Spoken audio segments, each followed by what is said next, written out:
ঠাস ঠাস ঠাস। ভাবছেন কার গালে পড়ছে? বলছি শুনুন তাহলে। আজকে চৌধুরী বাড়ির বড় মেয়ের এঙ্গেজমেন্ট, বাড়ি সাজানো হচ্ছে সুন্দর করে। রাহুল বাগানে ক্যাটারিং এর লোকদের সাথে কাজ করছিল।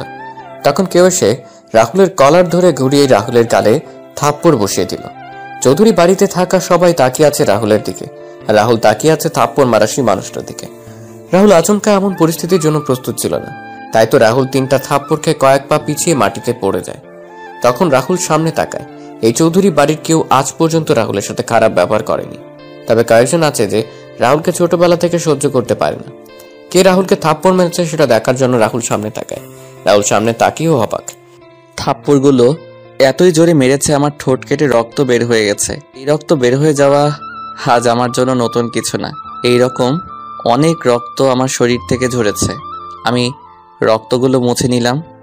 তখন কেউ বলে ওঠে, এই ছোট লোকের বাচ্চা, একটা কাজ দিলে তো সেটা সময় মতো করতে পারিস না, শুধু শুধু আমাদের বাড়িতে এসে আমাদের খাবার নষ্ট করছিস। এই অনাথের বাচ্চা, আমার কাপড়গুলো লন্ড্রি থেকে কে নিয়ে আসবে? তোর বাবা না তোর মা নিয়ে আসবে আমার কাপড়গুলো। আর কয়টা বেজেছে খেয়াল আছে তোর? আমি সামনে তাকিয়ে দেখলাম উর্মি ম্যাডাম দাঁড়িয়ে আছেন, যাকে আমি এই পুরো চৌধুরী বাড়ির মাঝে জমের মতো ভয় পাই। আমার আর বুঝতে বাকি রইল না, এখন আমার মৃত বাবা আর মাকে নিয়ে ও কথা উঠবে। আর এখন যদি তার প্রতিবাদ করি তাহলে এই বাগানে সকল মানুষের সামনে উর্মি ম্যাডাম চেঁচামেচি শুরু করবে। হঠাৎ করে তখন মনে পড়ে ম্যাডামের কাপড়গুলো লন্ড্রি থেকে আনা হয়নি। ইস রে, আমিও ভুলে গেছিলাম একদম।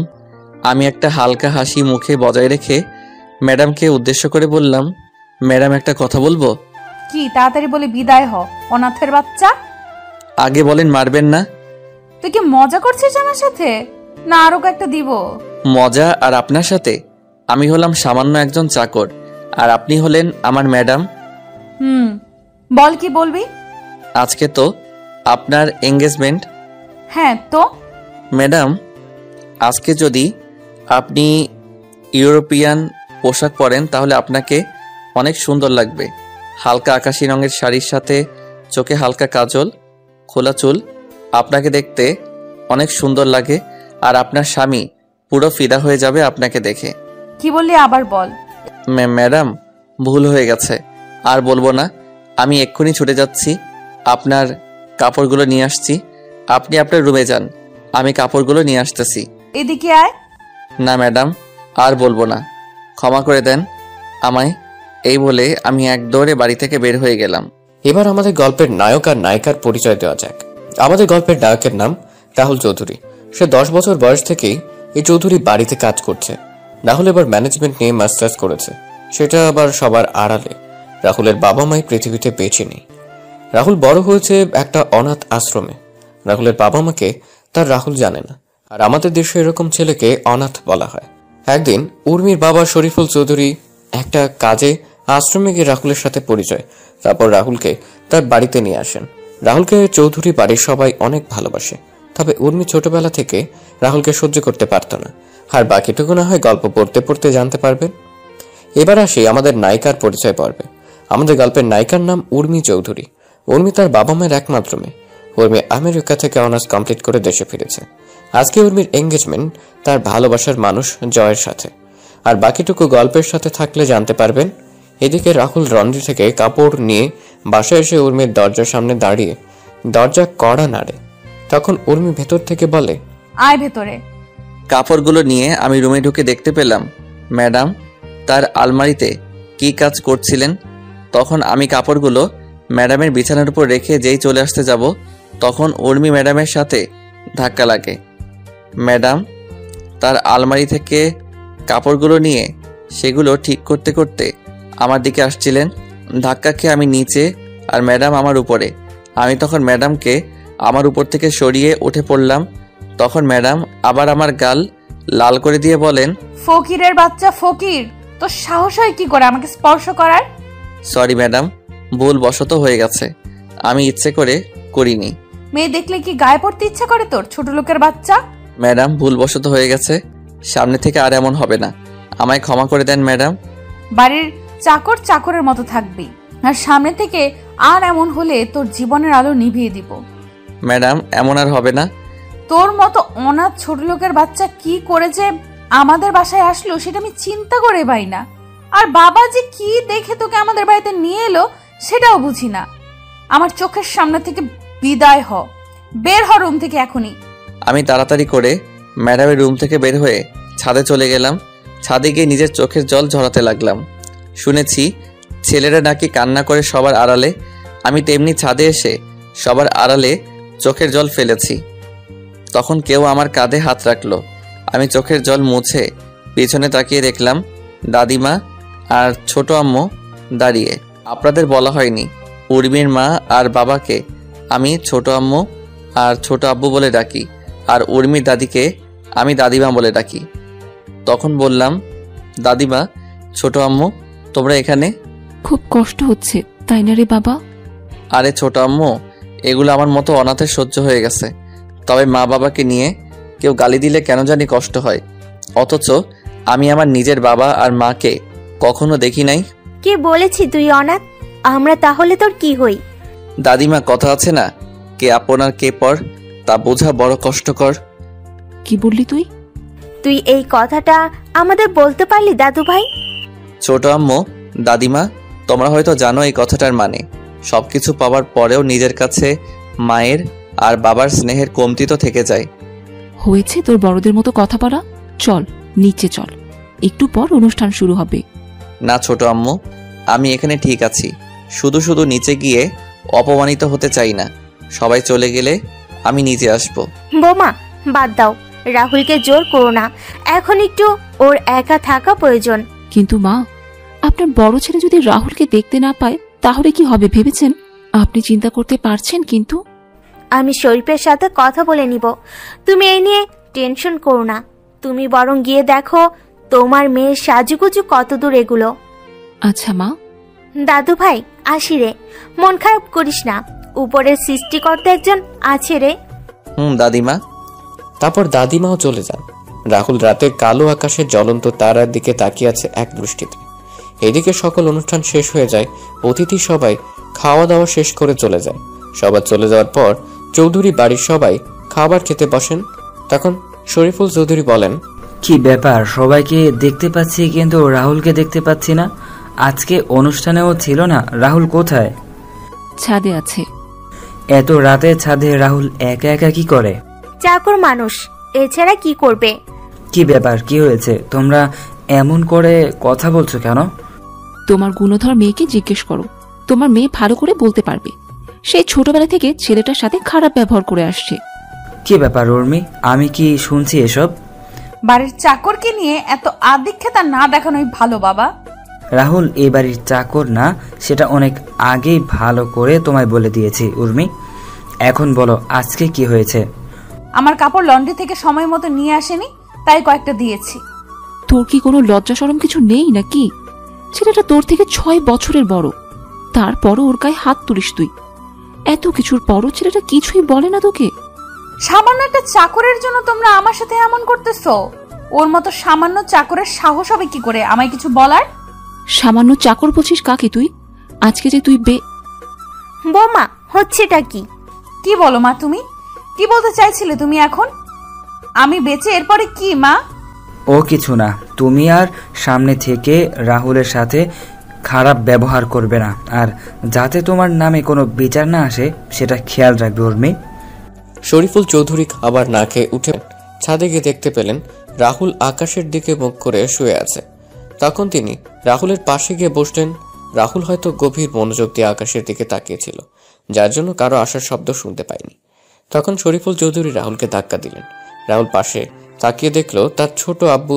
তখন রাহুল বলে, ছোট আব্বু, তুমি কখনো এলে? এই তো মাত্রই আসলাম। কি করছিলি? তারা দেখছিলাম। ম্যাডামের এঙ্গেজমেন্টের সবকিছু শেষ হয়ে গেছে? হ্যাঁ, মন খারাপ তোর বাবা? না না ছোট আব্বু, আজকে ঘটনা আমি সব শুনেছি। রাহুল তোর সাথে অনেক দিন ধরে একটা কথা বলার হয়নি রে। কি কথা ছোট আব্বু? কেউ মনে হচ্ছে আমাদের ক্ষতি করতে চাচ্ছে, আমাদের কোম্পানির সব কিছুর ইনফরমেশন কিভাবে যেন জেনে যাচ্ছে। আমার হাতের কয়েকটা কন্ট্রাক্টও ইতিমধ্যে আমার হাত থেকে বেরিয়ে যাচ্ছে, আমি কিছুই বুঝতে পারছি না রে। আর কয়েকদিন পরে উর্মির বিয়েও, সব কিছু মিলে কেমন যেন একটা অদ্ভুত পরিস্থিতির সৃষ্টি হয়েছে।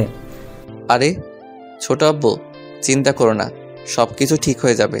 যাও, তুমি গিয়ে ঘুমিয়ে পড়ো। তুইও চল আমার সাথে, একসাথে খাবার খাবো। কি, তুমি এখনো খাবার খাওনি কেন? তুই খাবার টেবিলে নেই তাই আর খাইনি। আচ্ছা চলো, খাবার খাবে এখন? তারপর শরীফুল চৌধুরী আর রাহুল নিচে এসে খাওয়া শুরু করলেন। খাওয়া দাওয়া শেষ করে যে যার যার রুমে গিয়ে ঘুমিয়ে পড়ে। এদিকে রাহুল রুমে বসে কিছু কাজ করে আর কিছু জিনিস পর্যবেক্ষণ করা শুরু করলো। কিছু সময় পর রাহুলও আবার ঘুমিয়ে পড়ে। পরদিন সকালে রাহুল ঘুম থেকে উঠে বাগানে থাকা সকল গাছে পানি নিয়ে ছাদে থাকা গাছগুলোতে পানি দিয়ে নিচে এসে সবার জন্য সকালে নাস্তা তৈরি করছিল। তখন ছোট আম্মু এসে রাহুলকে বলেন, ওই তোকে সকাল সকাল রান্নাঘরে আসতে মানা করেছি না? আরে ছোট আম্মু, এই একবেলাই তো তোমাদের জন্য নাস্তা তৈরির সুযোগ হয়, আর বাকি সময় তো ম্যাডাম আর ছোট আব্বুর সাথে থাকতে হয়। আর এটা তো আমার ছোটবেলা থেকে করতে করতে অভ্যাসে পরিণত হয়েছে। এটা এখন পরিবর্তন কর, তুই এখন আর আগের রাহুল নেই। তখন শরীফুল চৌধুরী ছোট ভাইয়ের স্ত্রী সুলতানা রহমান নিচে নামতে নামতে বলেন, ভাবি, আপনি যে কি বলেন না, চাকর তো চাকরি থাকবে, ছোট আর বড় কি, সে তো আজীবন চাকরি থাকবে। রাহুল সুলতানা রহমানের কথা শুনে হালকা হাসি মুখে এনে কাজে মনোযোগ দেন। আর ছোট আম্মু সুলতানা রহমানকে উদ্দেশ্য করে বলেন, তুই ঠিকই বলেছিস, অমানুষ তো আর কোনোদিন মানুষ হয় না। অমানুষ কিভাবে মানুষের মূল্য দিবে? ভাবি, তুমি কি কথাটা আমায় বললে? দেখ সুলতানা, তুই কথাটা কিভাবে নিবি সেটা তোর বিষয়, আর আমি কি তোকে মিন করে বলেছি? রাহুল সকলের জন্য নাস্তা রেডি করে টেবিলে সাজিয়ে রাখে। তারপর রাহুল উর্মির জন্য সেদ্ধ ডিম আর চিকেন ব্রেস্ট, টমেটো, শসা ও পেঁয়াজের সঙ্গে পিপার যোগ করে উর্মির জন্য সালাদ তৈরি করে উর্মির রুমের সামনে গিয়ে দরজা কড়া নাড়ে। তখন উর্মি এসে দরজা খুলে দিল। ম্যাডাম, আপনার খাবার। রেখে যা। ম্যাডাম, আজকে কি কোথাও যাবেন? কেন? আসলে ম্যাডাম, ছোট আব্বুকে নিয়ে একটু অফিসে যেতাম। চাকরের বাচ্চা, তুই অফিসে গিয়ে কি করবি? পড়ালেখা তো আর আও জানিস না, আর তুই অফিসে যাবি? এই জুতোগুলো পলিশ করে নিয়ে আয়, আমি 11টার দিকে বের হব। 11টার আগে যেন তোকে গাড়ির কাছে দেখতে পাই। যদি 1-2 সেকেন্ড লেট হয় তাহলে তোর কপালে কিন্তু দুঃখ আছে। আচ্ছা ম্যাডাম। জুতাগুলো নিয়ে নিচে এসে আমি পালিশ করতে লাগলাম। জুতা পালিশ হয়ে গেলে আমি ম্যাডামের দরজার সামনে রেখে আসলাম। আমি নিচে এসে সবার এঁটো প্লেটগুলো ধুয়ে সাজিয়ে রান্নাঘর থেকে আমার রুমে এসে গোসল করে নিলাম। তারপর সকাল 10টায় ছোট আব্বুকে নিয়ে বের হলাম অফিসের উদ্দেশ্যে। 10:30-এ ছোট আব্বুকে অফিসে নামিয়ে দিয়ে আমি 11টার আগেই বাসায় প্রবেশ করি। আমি গাড়িতে বসে ম্যাডামের জন্য অপেক্ষা করতে থাকি। কিছুক্ষণ পর দেখলাম ম্যাডাম আসছেন। গাড়ি থেকে বের হয়ে পিছনে দরজা খুলে দিলাম। ম্যাডাম গিয়ে সিটে বসলো। আমি দরজা লাগিয়ে ড্রাইভিং সিটে বসে ম্যাডামকে বললাম, ম্যাডাম কোথায় যাব? এই শপিং মলে যাব। আচ্ছা ম্যাডাম। আমি গাড়ি চালানো শুরু করলাম। কিছুক্ষণ পর আমি শপিং মলের সামনে এসে দেখলাম ম্যাডামের বান্ধবীরা দাঁড়িয়ে আছে। আমি গাড়ি থামিয়ে গাড়ি থেকে বের হয়ে গাড়ির দরজা খুলে ম্যাডামকে বললাম, ম্যাডাম চলে আসছি, আপনি নামতে পারেন। গাড়ি পার্কিং করে বসে থাকবি, আর আমি কল দিলে চলে আসবি। আর এই নে 50 টাকা, দুপুরে খাবার খেয়ে নিবি। হাসি মুখে টাকাটা নিয়ে আমি মাথা নাড়ালাম। তারপর ম্যাডাম তার বান্ধবীদেরকে নিয়ে চলে যান শপিং মলের ভিতরে। আমি গাড়িতে বসে রইলাম, ভালো লাগছিল না। তখন গাড়ি থেকে বের হয়ে আশেপাশে একটু হাঁটাহাঁটি করছিলাম। তখন দেখতে পেলাম একজন ভদ্রমহিলা তার ছেলেকে নিয়ে রাস্তা পার হতে পারছেন না। আমি তখন তাদের রাস্তা পার করিয়ে দিয়ে আসছিলাম। তখনই ম্যাডাম ফোন দিলেন। Hello madam. 4র্থ তলায় তাড়াতাড়ি আয় তো একটু। আমি তাড়াতাড়ি করে শপিং মলের 4র্থ তলায় গিয়ে দেখতে পেলাম কয়েকটা ছেলে মিলে ম্যাডাম আর তার বান্ধবীদের সাথে কি যেন কথা বলছে। তবে তাদের কথা বলার ধরনগুলো সুবিধার মনে হচ্ছিল না। আমি ছেলেদের পিছনে গিয়ে বললাম, কি রে, এখানে কি সমস্যা? কিছু না, তুই যা এখান থেকে, কোনো সমস্যা নেই। আচ্ছা ম্যাডাম চলুন, এখানে কোনো সমস্যা নেই, এইখানে একদম চালাকি করার চেষ্টা করবি না, তা না হলে এগুলো দেখছিস। ভাই আমি কি করলাম? আমি তোমাদের জিজ্ঞেস করলাম সমস্যা কি, তোমরা বললে কোনো সমস্যা নেই, তাই তো আমি এদের নিয়ে চলে যাচ্ছি। আমরা তোকে যেতে বলেছি, তবে এই মা। আর কোনো কথা বলার সুযোগ দিলাম না, সোজা মুখ বরাবর একটা ছক্কা হাঁকিয়ে দিলাম আর ছেলেটা বাউন্ডারির বাইরে। তারপর সব কয়টাকে মারা শুরু করলাম। হঠাৎ কেউ আমার পেটের পাশে ছুরি দিয়ে আঘাত করে। আমি পিছনে তাকিয়ে দেখলাম ওই ছেলেটা আমি। তখন ছেলেটার দিকে এগিয়ে যাব, তখন ছেলেগুলো দৌড়ে পালিয়ে যায়। তারপর আমি আমার শার্ট খুলে আঘাত পাওয়া জায়গা বেঁধে নিলাম। তারপর ম্যাডামকে বললাম, চলুন ম্যাডাম বাসায় যাওয়া যাক তাহলে। কিন্তু তোর তো ছুরি লেগেছে আর রক্ত পড়ছে। আরে ম্যাডাম এটা কিছু না, আমাদের মতো চাকরের জন্য এইগুলো কিছুই না। এই আঘাতের চেয়ে আরও অনেক বড় বড় আঘাত পেয়েছি। আর রইল রক্তের কথা, রক্ত তো ছোট থেকে অনেক ঝরেছে, এখনো না হয় আরও কিছু ঝরুক, আমি মারা যাব না এত সহজে, আপনি চিন্তা করবেন না। চলুন ম্যাডাম এখন। বেশি কথা না বলে হসপিটালে চল, তুই না হলে তোর জন্য আমার কথা শুনতে হবে। চিন্তা করবেন না, আমার কিছু হবে না। তারপর উর্মিরা সামনের রাহুল পিছনে, কিন্তু বারবার উর্মি পিছনে তাকাচ্ছে। হঠাৎ করে পেছনে কিছু পড়ে যাওয়ার শব্দে উর্মি আর ওর বান্ধবীরা পেছনে তাকিয়ে দেখলো রাহুল মাটিতে পড়ে আছে। তারপর ধরাধরি করে রাহুলকে হাসপাতালে নিয়ে যাওয়া হয়। আর এদিকে উর্মি ফোন দিয়ে তার বাবাকে সবকিছু খুলে বলে। তখন তার বাবা বলেন তিনি এখনই আসছেন। এদিকে রাহুলের অপারেশন চলছে ভেতরে। ডাক্তাররা অনেক সাবধানে অপারেশন করছেন, রাহুলের কোনো ভুল হলেই যা কিছু হতে পারে। 3 ঘন্টা পর ডাক্তার বের হন অপারেশন থিয়েটার থেকে, তবে ডাক্তারের চেহারা কালো হয়ে আছে। এর মাঝে উর্মির বাবা মা দাদিমা চাচা চাচি বলেন চলেন আসেন হাসপাতালে। তখন শরীফুল চৌধুরী বলেন, ডাক্তার রাহুল কেমন আছে এখন? ডাক্তার তার চেম্বারে চলে যান। আর তখন শরীফুল চৌধুরী উর্মিকে বলেন, ডাক্তার চুপ, কোনো কথা বলছে না। এবার সবার মুখটা কালো হয়ে যাচ্ছে আর উর্মিও টেনশন হচ্ছে, কিন্তু উর্মি বুঝতে পারছে না যে পেটের পাশে আঘাতের জন্য কি এমন হলো ডাক্তারের মুখ এমন কালো আর ডাক্তার চুপ হয়ে আছে, কোনো কথা বলছে না। তখন উর্মির চাচা শফিক চৌধুরী বলেন, কি হলো ডাক্তার, আপনি কোনো কথা বলছেন না যে? বলুন না রাহুলের অবস্থায় কেমন, ছেলেটা ভালো আছে তো? দেখুন, আমি আপনাদের আগেই বলেছিলাম যে। আচ্ছা, আমরা আপনার চেম্বারে গিয়ে কথা বলি, আপনি চেম্বারে যান, আমরা আসছি। বলছে না। তখন উর্মির চাচা শফিক চৌধুরী বলেন, উর্মি তুই বাসায় চলে যা। কেন? আর তোমরা ডাক্তারকে এখানে কিছু বলতে মানা করলে কেন? তোমরা কি লুকাতে চাচ্ছ আমার থেকে? সামান্য একটা বাড়ির চাকরের জন্য তোমরা এত চিন্তা করছো কেন? আর ও মরে গেলেই বা কি? কি ব্যাপার বলো তো? তোমরা কি লুকানোর চেষ্টা করছো বলো তো? আমি এখানে থাকি আর উর্মি বরং বাসায় চলে যাক। ভাবি কি বললো তোমায় শুনতে পাওনি তুমি? উর্মিকে নিয়ে বাসায় যাও। উর্মি আর চাচি সুলতানা রহমান চলে যান হাসপাতাল থেকে। তারপর সবাই মিলে ডাক্তারের চেম্বারে যান। তখন ডাক্তারের কথা শুনে সবার মুখ কালো হয়ে গেল। 7 দিন পরে সবাই রাহুলকে নিয়ে বাসায় ফিরে আসে। রাহুলের পুরোপুরি সুস্থ হতে আরো 3 দিন সময় লাগে। এখন রাহুল পুরোপুরি সুস্থ। রাহুল আগের মতো বাসার সব কাজ করে। রাহুল একদিন তার রুমে বসে বিসিএস এর জন্য পড়াশোনা করছিল। তখনই উর্মি রাহুলের দরজায় কড়া নাড়ে। তখন রাহুল বইগুলো লুকিয়ে রেখে দরজা খুলে দিল। তখন উর্মি রাহুলের রুমে ঢুকে রাহুলকে বলে, শোন, আজকে বিকেলে আমি ফুফুদের গ্রামে যাব আর সেখানে কয়েকদিন থাকবো, তাই তুই তোর কিছু কাপড় সাথে করে নিয়ে নিস। ম্যাডাম কারণটা কি জানতে পারি? তোর জানার দরকার নেই।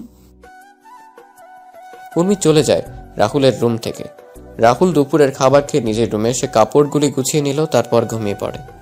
3:50 শেষে রাহুল ঘুম থেকে উঠে রেডি হয়ে নেয়। তারপর ছোট আম্মু দাদিমার চাচিকে বলে রাহুল বাসা থেকে বের হয়ে গাড়িতে গিয়ে উর্মির জন্য অপেক্ষা করতে থাকে। কিছুক্ষণ পর উর্মি একটা ব্যাগ নিয়ে বাসা থেকে বের হয়ে আসে। রাহুল গাড়ির দরজা খুলে দিয়ে ব্যাগটা পেছনের ডিকিতে রাখে। তারপর রাহুল গাড়ি চালানো শুরু করলো। উর্মির ফুপুর বাসা উর্মিদের বাসা থেকে 60 কিলোমিটার দূরে। মাঝ রাস্তায় আসার পর রাহুল উর্মিকে বলে, ম্যাডাম একটা কথা আপনাকে কয়েকদিন ধরে বলবো বলে ভাবছি। কি কথা? ম্যাডাম, জয় স্যারকে আপনি কতটুকু ভালোবাসেন? হঠাৎ এই প্রশ্ন কেন? ম্যাডাম বলেন না। নিজের চেয়েও বেশি ভালোবাসি। আর আপনার মা বাবাকে? হ্যাঁ, তাদেরও ভালোবাসি। কতটুকু? হ্যাঁ, তাদেরও ভালোবাসি। আচ্ছা, এখন যদি ছোট আব্বু আর ছোট আম্মু জয় ভাইয়ার সাথে আপনার বিয়ে ক্যান্সেল করে দেয় তাহলে আপনি কি করবেন? হোয়াট? কি বললি তুই? আরে ম্যাডাম রাগেন কেন? তো কি করব? তুই কি বলছিস সেগুলো? আরে ম্যাডাম, আমি জানতে চাইছি, এমন একটা পরিস্থিতি তৈরি হলো আপনি জয় স্যারকে বা আপনার বাবা আর মাকে বেছে নিতে হবে, তখন আপনি কাকে বেছে নেবেন? আমি কিন্তু তোর কোনো কথাই বুঝতে পারছি না কিন্তু। আরে বলুন না। সেটা না হয় পরিস্থিতি তৈরি হলে দেখা যাবে। তুই এখন চুপচাপ গাড়ি চালাতো। গ্রামে পৌঁছতে পৌঁছতে সন্ধ্যা পেরিয়ে রাত হয়ে যায়। গ্রামে প্রবেশ করে কিছু দূর আসার পর গ্রামের কয়েকজন বখাটে এসে রাহুলের গাড়ির সামনে দাঁড়ায় আর ছেলেগুলো বলা শুরু করে, তোদের কাছে যা আছে সবকিছু বের কর, না হলে কিন্তু তোদের এখানে মেরে দেব। ম্যাডাম, এদের খিদে পেয়েছে মনে হয়, মিষ্টিগুলো ওদের দিয়ে দেন। কি? ওই আমাদের খিদে লাগছে তোকে কে বলছে? বারে, আপনারা না এইমাত্র বললেন আপনাদের খিদে লাগছে, তাই তো বললাম মিষ্টিগুলো দিয়ে দিতে। আমরা আবার কখন বললাম? ওই রাহুল, তুই এই ফকিরের বাচ্চার সাথে কি কথা বলছিস? ফুফাকে একটা কল দিলে সবকিছু হাওয়া হয়ে যাবে। কি বললি তুই আমাদের? আর তোর কোন বাপকে কল দিবি? দে, আমরা এখানেই আছি। ঠিক বললি তুই? হ্যাঁ। সাহস থাকলে গাড়ির সামনে থেকে সর, আমিও গাড়ি থেকে নেমে তোদের মজা দেখাচ্ছি। সাহস থাকলে বের হয়ে আয়। ওরা গাড়ির সামনে থেকে সরে যাওয়া মাত্রই আমি দরজা হালকা খুলে ওদের দিকে ঝুঁকে বাম পা গিয়ারে রেখে চাপ দিলাম। ওরা বোঝার আগেই আমরা গাড়ি নিয়ে পগার পার। কিছুক্ষণ পর ফুপুদের বাসায় এসে পৌঁছে গেলাম। তারপর ম্যাডামের ব্যাগ, আমার ব্যাগ আর বাকি ব্যাগগুলো সাথে নিয়ে ফুপুর বাসায় প্রবেশ করলাম। ফুপু ফুপা সবার সাথে কথা বলে আমি ম্যাডামের ব্যাগ ম্যাডামের থাকার রুমে রেখে আমি আমার রুমে এসে ব্যাগ রেখে ফ্রেশ হয়ে নিলাম। তারপর বিছানায় শুয়ে পড়লাম। হঠাৎ কারো ধাক্কাধাক্কির কারণে ঘুমটা ভেঙে গেল। আমি তাকিয়ে দেখলাম ফুপুর শেখ ফাজিল মাইয়া সুমি। আমি কেন ওরে ফাজিল বললাম সেটা আপনারা একটু পরেই বুঝতে পারবেন। সুমি এবার ইন্টার দ্বিতীয় বর্ষে পড়ে। তখন সুমি বলে, ও মোর পরাণের স্বামী, ঘুম থেকে উঠুন তো। এই ফাজিল, কি বলিস এসব? তুই কি ভালো হবি না কখনো? আমি তো ভালো না, ভালো লইয়াই থাইকো। বল, কি জন্য আসছিস তুই এখানে? খাবার টেবিলে সবাই অপেক্ষা করছে তোমার জন্য। কেন? কয়টা বাজে ঘড়ির দিকে তাকিয়ে দেখেন। ঘড়ির দিকে তাকিয়ে দেখলাম রাত 10:30 বাজে। তখন বললাম, খাওয়া দাওয়া শেষ সবার? না, আপনার জন্য অপেক্ষা করছে। উঠে আমি নিচে চলে এলাম। নিচে এসে দেখলাম সবাই বসে আছে। তখন ফুফা আমায় বলেন, কি জনাব রাহুল সাহেব? এই তো ফুফা, ভালো, তুমি কেমন আছো? টেনশনে ছিলাম, তবে এখন টেনশন ফ্রি আছি। কোনো টেনশনের চিন্তা নাই, আমি আছি তো। সেটাই তো বর্ষার জায়গা। আচ্ছা বুঝলাম, তোমরা সবাই এই ছোট লোকটাকে নিয়ে এত আদিক্ষেতা করছো কেন?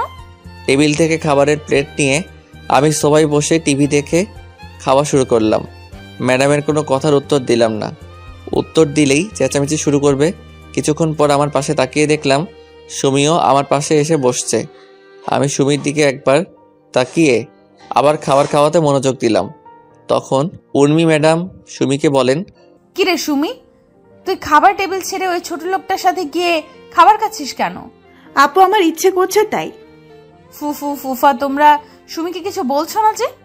কি বলবো? ওই ছোট লোকটার সাথে বসে খাবার খাচ্ছে আর তোমরা কিছু বলছো না যে? দেখো উর্মিমা, সুমি এখন প্রাপ্তবয়স্ক একটা মেয়ে।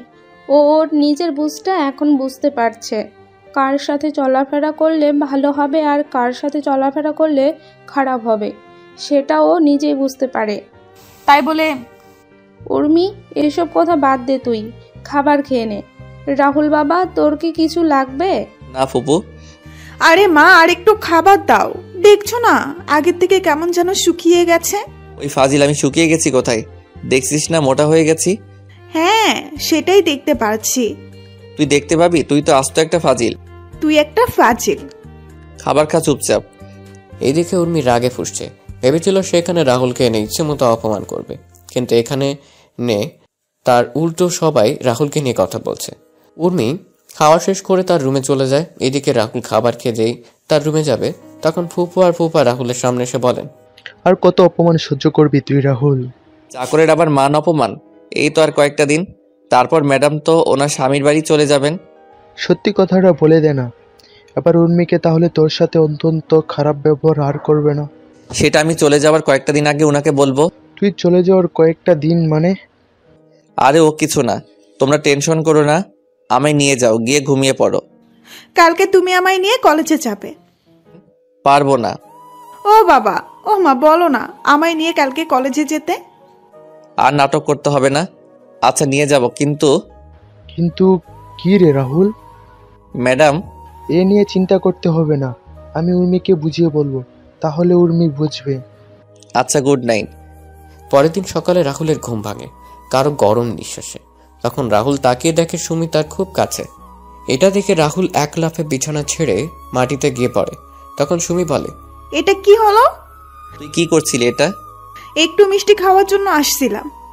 মিষ্টি খাবি তো আমার কাছে কি? মা, তুমি তো মিষ্টি বয়, তাই তো তোমার কাছে মিষ্টি খাওয়ার জন্য আসছি।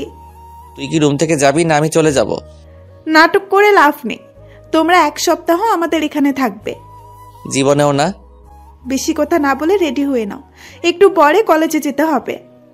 এত সকালে? আমাদের ক্লাস 9টায় শুরু, আর এখন 7:50 বাজে।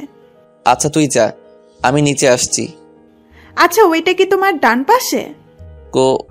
রাহুল তার ডান পাশে তাকাতেই সুমি রাহুলের বাম গালে একটা চুমু দিয়ে দৌড়ে পালিয়ে যায়। রাহুল কি বলবে বুঝতে পারছে না। তারপর রাহুল ফ্রেশ হওয়ার জন্য বাথরুমে চলে যায়। বাথরুম থেকে ফ্রেশ হয়ে নিচে গিয়ে সকালে নাস্তা করে সুমির জন্য অপেক্ষা করতে থাকে। কিছুক্ষণ পর সুমি চলে আসে।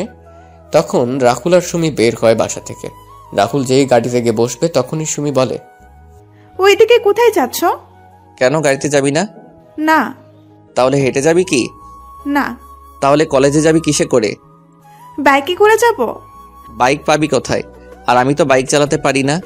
মিথ্যা বলবে না, আমি জানি তুমি বাইক চালাতে পারো, আর বাইক গ্যারেজে আছে, নিয়ে আসো গিয়ে। গাড়ি থাকতে বাইক কেন? আমার ইচ্ছে তাই। আমি পারবো না। পারবে না তো তুমি? না। মা বাবা কোথায় তোমরা? এই চুপ, যাচ্ছি আমি। চাবি কই? বাইকে আছে। তারপর গ্যারেজে গিয়ে দেখতে পেলাম একটা নতুন বাইক, অ্যাপাচি RTR 164V। তারপর বাইক স্টার্ট দিয়ে আমি গেটের সামনে এসে দাঁড়ালাম। সুমি এসে পিছনে বসলো। তখন আমি বললাম, এই নতুন বাইক কার জন্য কিনে আনা হয়েছে? তোমার জন্য। আমার জন্য মানে? যেদিন আমি শুনলাম তুমি আর উর্মি আপু আমাদের বাসায় আসবে আর 1 সপ্তাহ থাকবে, তখনই আমি প্ল্যান করে বাবাকে বলে বাইক কিনে নিয়ে আসলাম। আর তুমি এভাবে আমায় নিয়ে প্রত্যেক দিন কলেজে নিয়ে যাবে। বাহ, ডেকি স্বর্গে গেলেও ধান ভাঙবে। তুমি কি বললে এক্ষুনি? কিছু না, এই বলে আমি বাইক চালানো শুরু করলাম। কিছু দূর আসার পর সুমি আমায় জড়িয়ে ধরলো শক্ত করে। আমার কেন যেন অস্বস্তি হচ্ছিল। আমি তখন বাইক রাস্তার পাশে দাঁড় করালাম। কি হলো? তুই এভাবে আমায় জড়িয়ে ধরেছিস কেন? আমার ভয় করে তাই। ভয় যখন করে তাহলে বাইকে আসার জন্য পাগল হয়েছিলি কেন? সাথে তুমি আছো তাই। তুই যদি এভাবে জড়িয়ে ধরিস তাহলে আর বাইক চালাবো না, আর তোর কলেজ মিস হয়ে যাবে। তাহলে তো তোমার সাথে আরো সময় কাটাতে পারবো ভালো করে। কি বলো তুমি? দেখ বোন, তুই এসব কেন করছিস বলতো? কি বললি? তুই আমাকে তুই করে বলছিস কেন? আমি তোর কোন সম্পর্কের বইন লাগি? কেন ফুফাতো বোন? তুই তো আর নিজের ফুফাতো ভাই না, আর এখন ফুফাতো ভাই বোনের মাঝে এসব হয়। কি সব হয়? প্রেম, ভালোবাসা, বিয়ে বা। চুপ কর, আমি নিয়ে যাচ্ছি তোকে। এই বলে রাহুল গাড়ি চালানো শুরু করে আর মনে মনে বলে, সুমি যা চাইছে সেটা কখনো সম্ভব না। আমার মতো চাকরের সাথে তার কখনো যায় না। আর তাছাড়া আমার এমন ছন্নছাড়া জীবনের সাথে সুমিকে জড়ানো ঠিক হবে না। যেই পরিবারের সবাই আমায় এত ভালোবাসে তাদের সাথে এমন বেঈমানি আমি কখনো করব না। তার চেয়ে বরং সুমিকে বুঝিয়ে বললে সে ঠিকই বুঝবে। রাহুল এসব ভাবতে সুমির কলেজের সামনে এসে পৌঁছে যায়।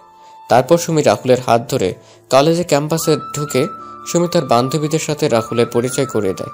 আর সুমি বলে, hello guys, meet my boyfriend Rahul. সুমির বন্ধু আর বান্ধবীরা রাহুলের সাথে এসে পরিচিত হয়ে নেয়। এদিকে রাহুল তো সুমির কথা শুনে পুরোই অবাক হয়ে গেছে, আর সুমির বন্ধু বান্ধবীরা রাহুলকে দুলাভাই ডাকা শুরু করেছে। তখন রাহুল বলে, আপুরা, তোমাদের কোথাও ভুল হচ্ছে। আর সুমি তোমাদের যা বলেছে সেটা মিথ্যা। আমি হচ্ছি তোমাদের মামার বাসার সামান্য একজন চাকর। রাহুলের কথা শুনে সুমির বান্ধবীদের মুখ হা হয়ে গেল। তখন সুমি রাহুলের দিকে একবার রাগী চোখে তাকিয়ে বলে, তুমি মামাদের বাসার চাকর? কে বলেছে? মামারা সবাই তোমায় তাদের ছেলে মনে করে। আর চাকর হয়েছে তো কি হয়েছে? তুমি তো আর চুরি করছো না, তুমি নিজে পরিশ্রম করে টাকা উপার্জন করছো। আর সবচেয়ে বড় কথা হলো কোনো কাজই ছোট নয়। আর রইল চাকর বলে তুমি মনে করছো তোমার পরিবারের সবাই তোমায় আমার থেকে দূরে সরিয়ে দিবে? তুমি যদি এটা ভেবে থাকো তাহলে ভুল ভাবছো। আমার বাবা মা জানে তোমার আর আমার ব্যাপারে। মানে? বাবা আর মা সব জানে। আমি বাবা আর মাকে সবকিছু খুলে বলেছি। সবকিছু জানার পরও ফুপা আর ফুপু কিছু বলেনি? না। কিন্তু সামান্য একজন চাকরের সাথে? উফ, তুমি বারবার নিজেকে চাকর বলছো কেন? তোমায় আমরা কেউ চাকর বলেছি কখনো?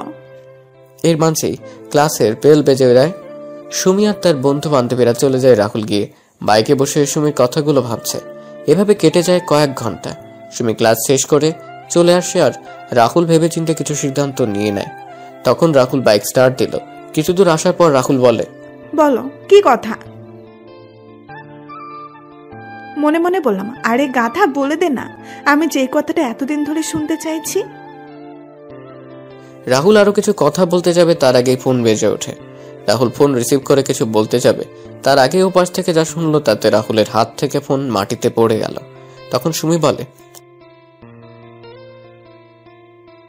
কি হলো, বসে পড়লে যে? ম্যাডাম কল দিয়েছিল। আর কি? এখন বাসায় না গেলে আমার অবস্থা খারাপ করে দিবে বলেছে। আরে আপু কিছু করবে না, তোমায় ভয় দেখাচ্ছে আপু। না, লেট করা যাবে না। ম্যাডাম রেগে আছে অনেক। তুই বাইকে উঠে পড়। বাসায় গিয়ে আগে ম্যাডামের মেজাজ ঠান্ডা করতে হবে, তা না হলে ম্যাডাম আমার অবস্থা খারাপ করে দিবে। তুমি না বললে আমায় কি বলবে? বেঁচে থাকলে পরে বলবো। তুই তাড়াতাড়ি করে বাইকে ওঠ। উঠছি। সুমি মন খারাপ করে বাইকে উঠে পড়ে। রাহুল বাইক চালাতে শুরু করে। কিছুক্ষণ পর রাহুল বাসায় এসে পৌঁছে যায়। সুমিকে নামিয়ে দিয়ে রাহুল বাইকে গ্যারেজে রেখে সোজা উর্মির দরজার সামনে গিয়ে কড়া নাড়ে। তখন উর্মি বলে, ভেতরে আয়। আমি ভিতরে ঢুকতে ম্যাডাম আমার সামনে এসে আমার গালে তার হাত দিয়ে 2 বার মালিশ করে দিল। সাথে সাথে 2 হাত দিয়ে আমি আমার গালটা চেপে ধরি। এত জোরে মেরেছে, গালে ব্যথা করছে। আমি আমার হাত দেখলাম, রক্ত লেগে আছে। আমার আর বুঝতে বাকি রইল না ম্যাডামের থাপ্পড়টা এতটা জোরেই মেরেছে যার জন্য আমার ঠোঁট কেটে রক্ত পড়ছে। তখন ম্যাডাম রাগী কণ্ঠে আমায় বলে, তোকে এখানে কেন নিয়ে আসছি আমি? মাথা নিচু করে বললাম, ম্যাডাম আপনার সাথে থাকার জন্য। তাহলে তুই কি করেছিস? আসলে ম্যাডাম ফুপু আর ফুপা আমায় বললো যাওয়ার জন্য, তাই। তোরে আমি কি বললাম আমার মুখের উপর কখনো কথা বলবি না? তাহলে তুই আমার মুখে মুখে তর্ক কেন করছিস? ম্যাডাম ভুল হয়ে গেছে, আমাকে ক্ষমা করে দেন। যা গাড়িতে গিয়ে বস, আমি আসছি। আর শোন, আর যদি এমন ভুল করছিস তাহলে তোর কি হাল করব সেটা আমি নিজেও জানি না। আমি গাড়ির কাছে চলে এলাম। এইদিকে মাথাটাও ঘুরছে। কত জোরে মেরেছে থাপ্পড়টা। কিছুক্ষণ পর উর্মি গাড়িতে এসে বসে। তখন রাহুল বলে, ম্যাডাম কোথায় যাব? তুই গাড়ি চালানো শুরু কর, আমি বললে গাড়ি থামাবি।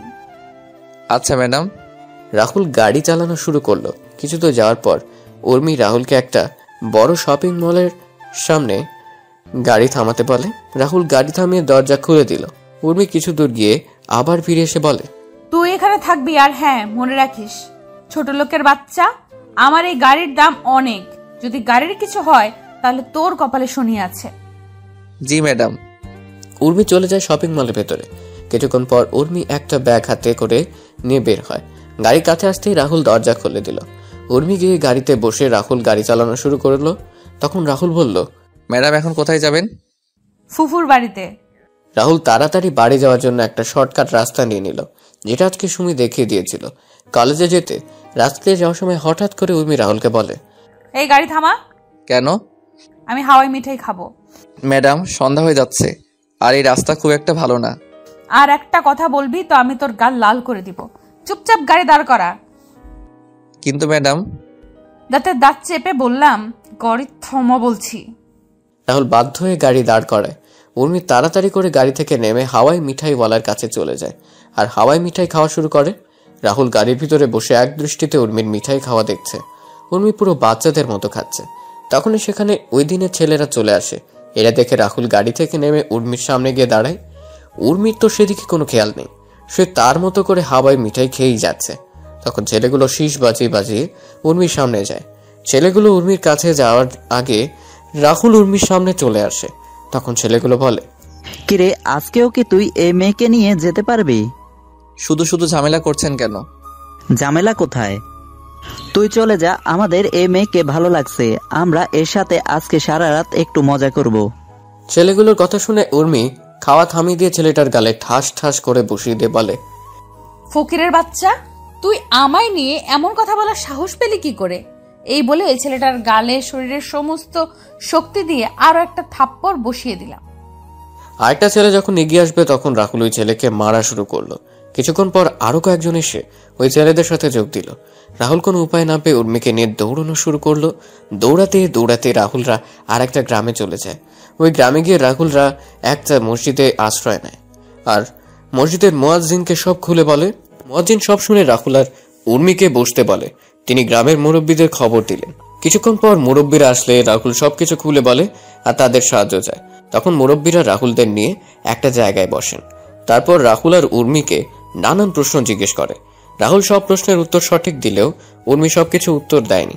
রাহুল সবাইকে বলে উর্মি তার স্ত্রী, কারণ রাহুল গ্রামের মুরব্বীদের কথা বলার ধরন আগে থেকে জানত। উর্মি তখন রাহুলকে সাথে মুরব্বীদের ও নানানভাবে কটূক্তি করে।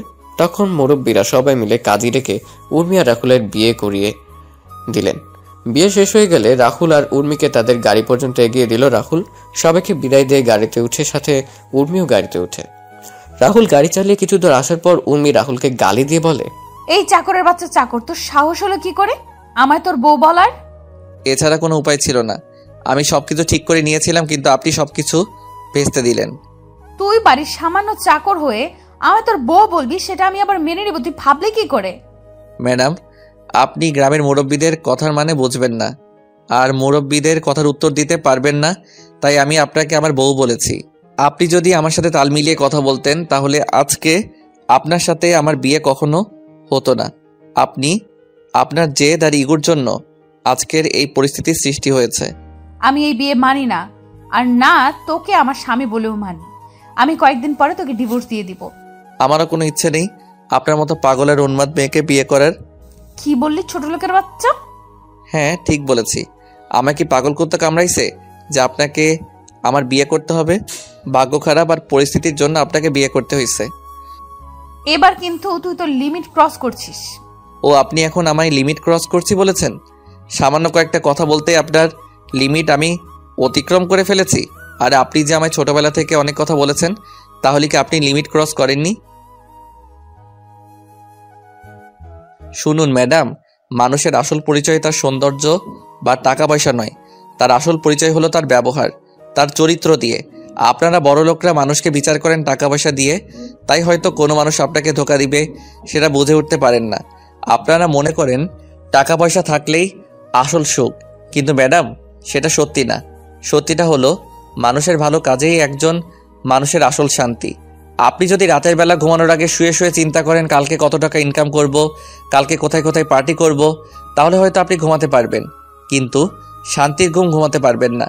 আবার আপনি যদি চিন্তা করেন আজকের দিনে আপনি কতজন মানুষের সাথে ভালো ব্যবহার করছেন আর কয়েকজন মানুষকে সাহায্য করেছেন, সেটা মনে হলে আলাদা একটা শান্তি নিজের ভিতর অনুভব করবেন, আর তখনই ঘুমটাও শান্তির হবে। রাহুলের কথাগুলো প্রথমে উর্মি ভালো না লাগলেও পরে কেন জানি রাহুলের বলা কথাগুলো শুনতে ভালো লাগছিল। তখন রাহুল আবার বলে ওঠে, ম্যাডাম চিন্তা করবেন না, আজকের বিষয়টা কেউ জানবে না, আর কয়েকদিন পরে আমি ডিভোর্স পেপারে স্বাক্ষর করে আপনাকে দিয়ে দিব। কথা বলতে বলতে রাহুলরা বাসায় চলে আসে। উর্মি গাড়ি থেকে নেমে বাসার ভিতরে চলে যায়। রাহুল গাড়ি পার্কিং করে বাসার ভেতরে প্রবেশ করে। তখন ফুফা বলেন, কোথায় গিয়েছিলি তোরা? ম্যাডাম কি যেন কাজ ছিল, তাই ম্যাডামকে নিয়ে গিয়েছিলাম। সন্ধ্যা পরে কোথাও বের হবে না, গ্রামে সন্ধ্যার পরে কোথাও বের হবে না, গ্রামের পরিবেশ সন্ধ্যার পরেই পাল্টে যায়। আচ্ছা। রাহুল তার রুমে চলে যায়।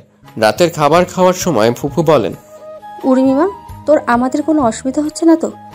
না ফুফু, আমার কোনো সমস্যা হচ্ছে না। উর্মিমা, তুই চাইলে কালকে সুমির সাথে সুমির কলেজে যেতে পারিস। তাছাড়া রাহুলও সুমিকে নিয়ে সুমির কলেজে যায়। কলেজে গিয়ে তোরও ভালো লাগবে। তোর ফুফু তো তার কাজ নিয়ে বিজি, আমিও আমার অফিস নিয়ে। তুই একা একা বাসায় থাকিস। আপু যাবে না আমার কলেজে, তাই না আপু? আমি তোকে কখন বললাম আমি যাব না কলেজে? তুই না কালকে বললি যাবি না আমার কলেজে। তখন ইচ্ছা হয়নি, এখন আমার ইচ্ছা হয়েছে তাই। রাহুল সোফায় বসে টিভি দেখছে আর খাবার খাচ্ছে, আর এইদিকে উর্মি কালকে কলেজে যাবে শুনে সুমির অনেক রাগ হচ্ছে। সুমির রাগ হচ্ছে তার বাবার উপর, তিনি কেন উর্মিকে তাদের সাথে কলেজে যেতে বলেছেন। সুমি মন খারাপ করে খাবার নাড়াচাড়া করছে। তখন সুমির মা বলেন, কি রে সুমি, খাচ্ছিস না কেন? খাচ্ছি তো।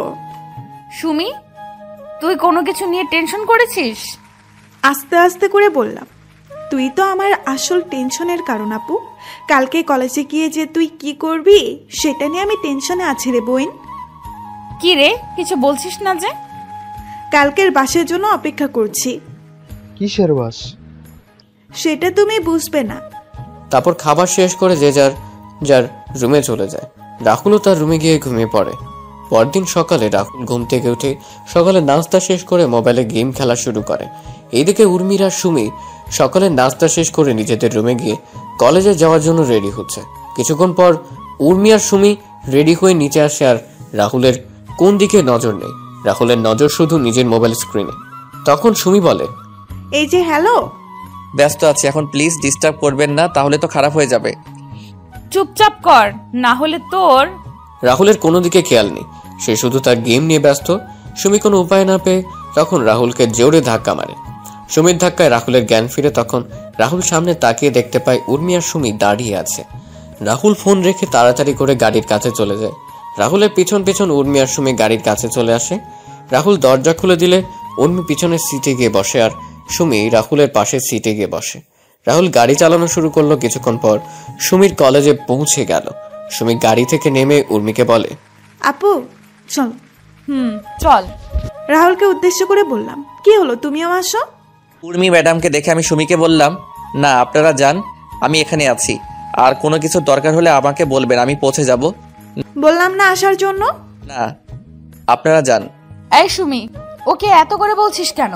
ও চাকর, ও গাড়ির কাছে থাকুক, ওকে কেন ডাকছিস তুই? আপু, ও দুধের চাকর, কিন্তু আমাদের জন্য ও আমাদের অতিথি। তাই অন্তত তুই আমার কলেজে ওকে চাকর বা অন্য কিছু না বললে খুশি হব। আর কলেজের সবাই বাবাকে সম্মান করে, তাই কলেজের সবার সামনে এমন কোনো আচরণ করিস না যার জন্য বাবার সম্মানহানি না হয়। ওর জন্য তোর এত দরদ কিসের? মানুষ হয়ে মানুষের জন্য দরদ থাকাটা কি স্বাভাবিক নয় আপু? দেখ, আমি ওদের কথা শুনে বুঝতে পারলাম এদের যদি থামানো না হয় তাহলে দুই বোনের মাঝে ঝগড়া চুল ছিঁড়াছিঁড়ি হতে পারে। তখন বললাম, আমি গাড়িতে আছি, আপনারা আসুন। আর গাড়িতে গ্যাস নেই, আমি বরং গ্যাস নিয়ে আসি। এই বলে আমি সেখান থেকে চলে এলাম। রাহুল গাড়িতে এসে আবার গেম খেলা শুরু করলো। আর এইদিকে সুমি আর উর্মি ক্যাম্পাসে গিয়ে বসে। সুমি তার বন্ধু আর বান্ধবীদের সাথে উর্মির পরিচয় করিয়ে দিল। তারপর সবাই মিলে কিছুক্ষণ আড্ডা দিয়ে ক্লাসে চলে যায়। সকল ক্লাস শেষ করে সুমিরা আবার আড্ডা দেওয়া শুরু করে। কিছুক্ষণ পর সবাই যার যার বাসায় চলে যায়। সুমি আর উর্মি এসে দেখতে পায় রাহুল গেম খেলছে। তখন সুমি রাহুলের হাত থেকে মোবাইল নিয়ে নেয়। হঠাৎ করে কেউ আমার হাত থেকে মোবাইলটা নিয়ে নিল। খেলার মাঝে এমনটা করলে বলেন তো কেমনটা লাগে? তা আবার যদি প্রিয় গেমস COD হয় তাহলে তো কোনো কথাই নেই। আমি বিরক্ত নিয়ে তাকালাম পাশে। আমি তখন দেখলাম সুমি আর ম্যাডাম দাঁড়িয়ে আছে। আমি গাড়ি থেকে নেমে তাড়াতাড়ি করে গাড়ির দরজা খুলে দিলাম। ওনারা গাড়িতে বসলে আমি আবার গাড়ি চালানো শুরু করলাম। 40 মিনিট পরে সবাই বাসা থেকে এসে পৌঁছে যায়। দুপুরের খাবার খেয়ে যে যার যার রুমে গিয়ে ঘুমিয়ে পড়ে। বিকেলে রাহুলের ঘুম ভাঙলে রাহুল ছাদে গিয়ে দোলনায় শুয়ে পড়ে। রাহুল শুয়ে শুয়ে এক দৃষ্টিতে আকাশের দিকে তাকিয়ে আছে। সুমিদের বাসার ছাদে এলেই খারাপ থাকা মনটা নিমিষেই ভালো হয়ে যায়। পাখির কিচিরমিচির শব্দ মানুষের বাসায় ফেরার মতো করে পাখিরাও ফিরে যাচ্ছে তাদের আসল ঠিকানায়। আর সাথে পাখির কিচিরমিচির শব্দ। ঝাঁকে ঝাঁকে চড়ুই পাখি দেখে মনে হচ্ছে যেন পাখিদের মিলন মেলা। দল বেঁধে উড়ে এসে বসে গাছের ডালপালায়। গাছের প্রতিটি শাখা প্রশাখা ভরে ওঠে চড়ুই পাখিতে, আর তাদের কিচিরমিচির শব্দে মুখর থাকে গোটা এলাকা। সুমিদের পাশে বিদ্যুৎ কেন্দ্রের বাগানে বিকেল হলে সমাবেশ শত শত চড়ুই পাখির। সারাদিন এই স্থানটি ফাঁকা থাকে, তবে বিকেল হলে শুরু হয় পাখিদের আনাগোনা। ঝাঁকে ঝাঁকে চড়ুই পাখি এসে বসতে থাকে পল্লী বিদ্যুৎ সংলগ্ন আশপাশের গাছপালাগুলোতে। সন্ধ্যার আগ মুহূর্ত পর্যন্ত হাজার হাজার পাখি এসে জড়ো হয় এলাকাটিতে। পাখিদের কলকাকলিতে মুখর হয়ে ওঠে পুরো এলাকা। এ সময় এক অপূর্ব পরিবেশের সৃষ্টি হয়। তখনই রাহুল কারো ছাদের আসার শব্দ শুনতে পায়। তখন রাহুল তাকিয়ে দেখে সুমি আর উর্মি ছাদে আসছে। রাহুল সেটা দেখেও না দেখার ভান করে শুয়ে পড়ে। শুয়ে শুয়ে পাখিদের আনাগোনা দেখছে। তখন উর্মি সুমিকে বলে, দেখ কেমন করে শুয়ে আছে। ও শুয়ে আছে, তাতে তোর কি আপু? আমরা এখানে আসছি সেটা কি ও চোখে দেখতে পাচ্ছে না? আচ্ছা আপু, তুই আমায় একটা কথা বলবি? কি কথা বল। রাহুল কি ছোট থেকে আজ পর্যন্ত তোর সাথে কখনো খারাপ ব্যবহার করেছে? তুই রাহুলকে সবার সামনে অনেক বাজেভাবে অপমান করিস, তারপরেও রাহুল তোকে কিছু বলেছে কি? চাকর হয়ে বলবে কি? আপু ও চাকর হলে ও কিন্তু আমাদেরও মানুষ। আচ্ছা আপু, আজকে যদি রাহুল চাকর না হয়ে কোনো ধনী ছেলে হতো আর তুই যদি রাহুলের জায়গায় থাকতি, তাহলে তুই যেভাবে রাহুলকে আঘাত করিস, তাকে অনেক বাজেভাবে সবার সামনে টিজ করিস, সেগুলো রাহুল যদি তোর সাথে করতো তাহলে তুই কি সেগুলো সহ্য করে নিতি? আপু, আমরা যেমন কষ্ট পেলে সেগুলো সহজেই প্রকাশ করতে পারি, কিন্তু রাহুল কষ্টগুলো সহজেই প্রকাশ করতে পারে না। রাহুল তার মনের কষ্টগুলো নিজের মাঝে জমিয়ে রাখে। জানিস তো আপু, মানুষ যখন তার নিজের কষ্টগুলো কারোর সাথে শেয়ার করতে পারে না, তখন আকাশের দিকে তাকিয়ে সেই কষ্টগুলো শেয়ার করে। আপু, তারপরেও যদি তুই চাস তাহলে আমি রাহুলকে এখান থেকে তুলে দিচ্ছি। সুমির কথাগুলো শুনে কেন জানি উর্মি মনে কিছুটা মায়া হলো রাহুলের জন্য। তখন উর্মি রাহুলের চেহারার দিকে তাকালো। আসলে রাহুলের চেহারায় কষ্টের ছাপ। তখন উর্মি মনে মনে বলে, সত্যি তো, ওর চেহারায় কষ্টের ছাপ স্পষ্ট। না, আমার ওর সাথে এমনটা করা ঠিক হয়নি। সত্যি তো, আমি কষ্ট পেলে আমার কষ্টগুলো বাবা মা বা পরিবারের সাথে শেয়ার করতে পারি, কিন্তু রাহুলের তো কোনো পরিবার নেই যে তার কষ্টগুলো কারোর সাথে শেয়ার করবে। আমার শত অপমান সহ্য করেও আমায় কোনো একটা কটু কথা বলেনি, কিন্তু রাহুলকে দেখলেই কেন জানি অনেক রাগ হয়। নিজের রাগটাকে কেন জানি কন্ট্রোল করতে পারি না। না, সামনে থেকে ওর সাথে আর এমন করব না। এইদিকে সুমি তাকিয়ে দেখতে পায় উর্মি রাহুলের দিকে তাকিয়ে আছে। তখন সুমি উর্মিকে ধাক্কা দিয়ে বলে, আচ্ছা আপু, তুই দাঁড়া, আমি রাহুলকে তুলে দিচ্ছি দোলনা থেকে। সুমিকে আটকিয়ে দিয়ে বললাম, না লাগবে না, চল নিচে চল, ও ওর মতো থাকুক। চলো ফুফু আর ফুফার সাথে কথা বলি গিয়ে। সুমি উর্মির কথা শুনে একটা মুচকি হাসি দিল। উর্মি সুমিকে আর কোনো কথা বলার সুযোগ না দিয়ে নিচে চলে যায়। সন্ধ্যাবেলা রাহুল ছাদ থেকে নেমে নিচে চলে যায়। সন্ধ্যাবেলা সবাই একসাথে বসে নাস্তা করছে, কিন্তু রাহুলকে দেখে মনে হচ্ছে রাহুল কিছু নিয়ে টেনশনে আছে। তখন ফুফু রাহুলকে বললেন, কি রে রাহুল, কি হয়েছে তোর? তুই এত চুপচাপ বসে আছিস যে, আর কাকে কল দিচ্ছিস বারবার? ফুফুর কথা শুনে সবাই রাহুলের দিকে তাকায়। তখন ফুফা রাহুলকে প্রশ্ন করেন, কি রে রাহুল, কি হয়েছে? কিছু সমস্যা হয়েছে কি? ফুপা, মনে হচ্ছে কিছু একটা সমস্যা হয়েছে। কি সমস্যা? বাড়িতে কল দিচ্ছি কিন্তু কেউ কল রিসিভ করছে না, সবার ফোন বন্ধ দেখাচ্ছে। ওরে চিন্তা করিস না, সব ঠিক হয়ে যাবে। সবাই হয়তো কোনো কাজে ব্যস্ত আছে, তাই ফোন ধরছে না। রাহুলের কথা শুনে উর্মি কল দিল তার বাবা মা চাচা চাচির নাম্বারে, কিন্তু সবার ফোন বন্ধ দেখাচ্ছে। তখন উর্মি বলে, ফুফাও তো ঠিকই বলছে, সবার ফোন বন্ধ, আমি এখন কল দিয়েছিলাম। ফুপা, আমার মনে হয় একবার বাড়িতে যাওয়া আমার উচিত হবে। আরে চিন্তা করিস না, রাতে কোনো কাজে ব্যস্ত আছে হয়তো, তাই ধরছে না। আর কালকে কথা হয়েছিল আমার ভাইয়ের সাথে, ভাই বলল আজকে কি যেন একটা বড় ডিল হবে, তাই সবাই ওই কাজে বিজি এখন, তাই হয়তো কল ধরছে না। চিন্তা করিস না, হাতের কাজ শেষ হলে তোদের সাথে যোগাযোগ করবে। আরে তোরা খাওয়া দাওয়া কর শান্তিতে। রাহুলের কেমন জানি টেনশন হচ্ছে। রাহুল একের পর এক কল দিয়ে যাচ্ছে, কিন্তু ফোন বন্ধ আসছে। রাতের খাবার খেয়ে সবাই ঘুমিয়ে পড়ে। পরের দিন সকালে রাহুল সুমিকে নিয়ে কলেজে যায়। কলেজ থেকে ফেরার পথে সুমি রাহুলকে গাড়ি থামানোর জন্য বলে, কি হলো? এভাবে গাড়ি থামানোর মানে কি? তোমার সাথে আমার কথা আছে। তোর মতো পিচ্চির আবার কি কথা? আরে আমার কথা শুনবে না? আমায় রাগাবে? আচ্ছা বল, কি বলবি? আই থিঙ্ক তুমি চিন্তা করো। আরে আরে আমার পুরো কথাটা তো শুনবে। জি বলেন, কি বলবেন? আমি মনে করি আমি তো। রাহুল গাড়ি থামিয়ে বলে। সুমি আর কিছু বলার আগে রাহুলের ফোন বেজে ওঠে। রাহুল সুমিকে থামিয়ে ফোন বের করে দেখতে পায় একটা অপরিচিত নাম্বার থেকে কল আসছে। অপরিচিত নাম্বার দেখে রাহুল কল রিসিভ করেনি, কিন্তু কয়েকবার রিং হওয়ার পর রাহুল ফোন রিসিভ করে বলে, হ্যালো, কে বলেছেন? রাহুলের প্রশ্ন শুনে ওপাশ থেকে কি উত্তর আসলো সেটা শোনা যায়নি, তবে রাহুল যা শুনলো সেটা শুনে রাহুল কিছু বলবে তার শক্তি বোধ হয় রাহুলের শরীরে নেই। কিছু বলার আগে রাহুল যা শুনতে পায় তাতে করে রাহুল মাথায় যেন আকাশ ভেঙে পড়ে। রাহুল মাথায় হাত দিয়ে বসে পড়ে মাটিতে। তখন সুমি রাহুলের কাছে এসে রাহুলের ফোন হাতে নিয়ে বলে, হ্যালো, কে? হ্যালো, কি হলো, কথা বলছেন না যে? ওপাশ থেকে কোনো কথা বলছে না, শুধু চাপা কান্নার আওয়াজ ভেসে আসছে। তারপরেও ফোনটা কেটে দিল। রাহুলের কাছে গিয়ে রাহুলকে বললাম, কি হলো, হঠাৎ করে বসে পড়লে কেন? আর কে কল দিয়েছিল? কি বললো ফোন দিয়ে? রাহুল কোনো কথা বলছে না, মাথায় হাত দিয়ে নিচু হয়ে বসে আছে।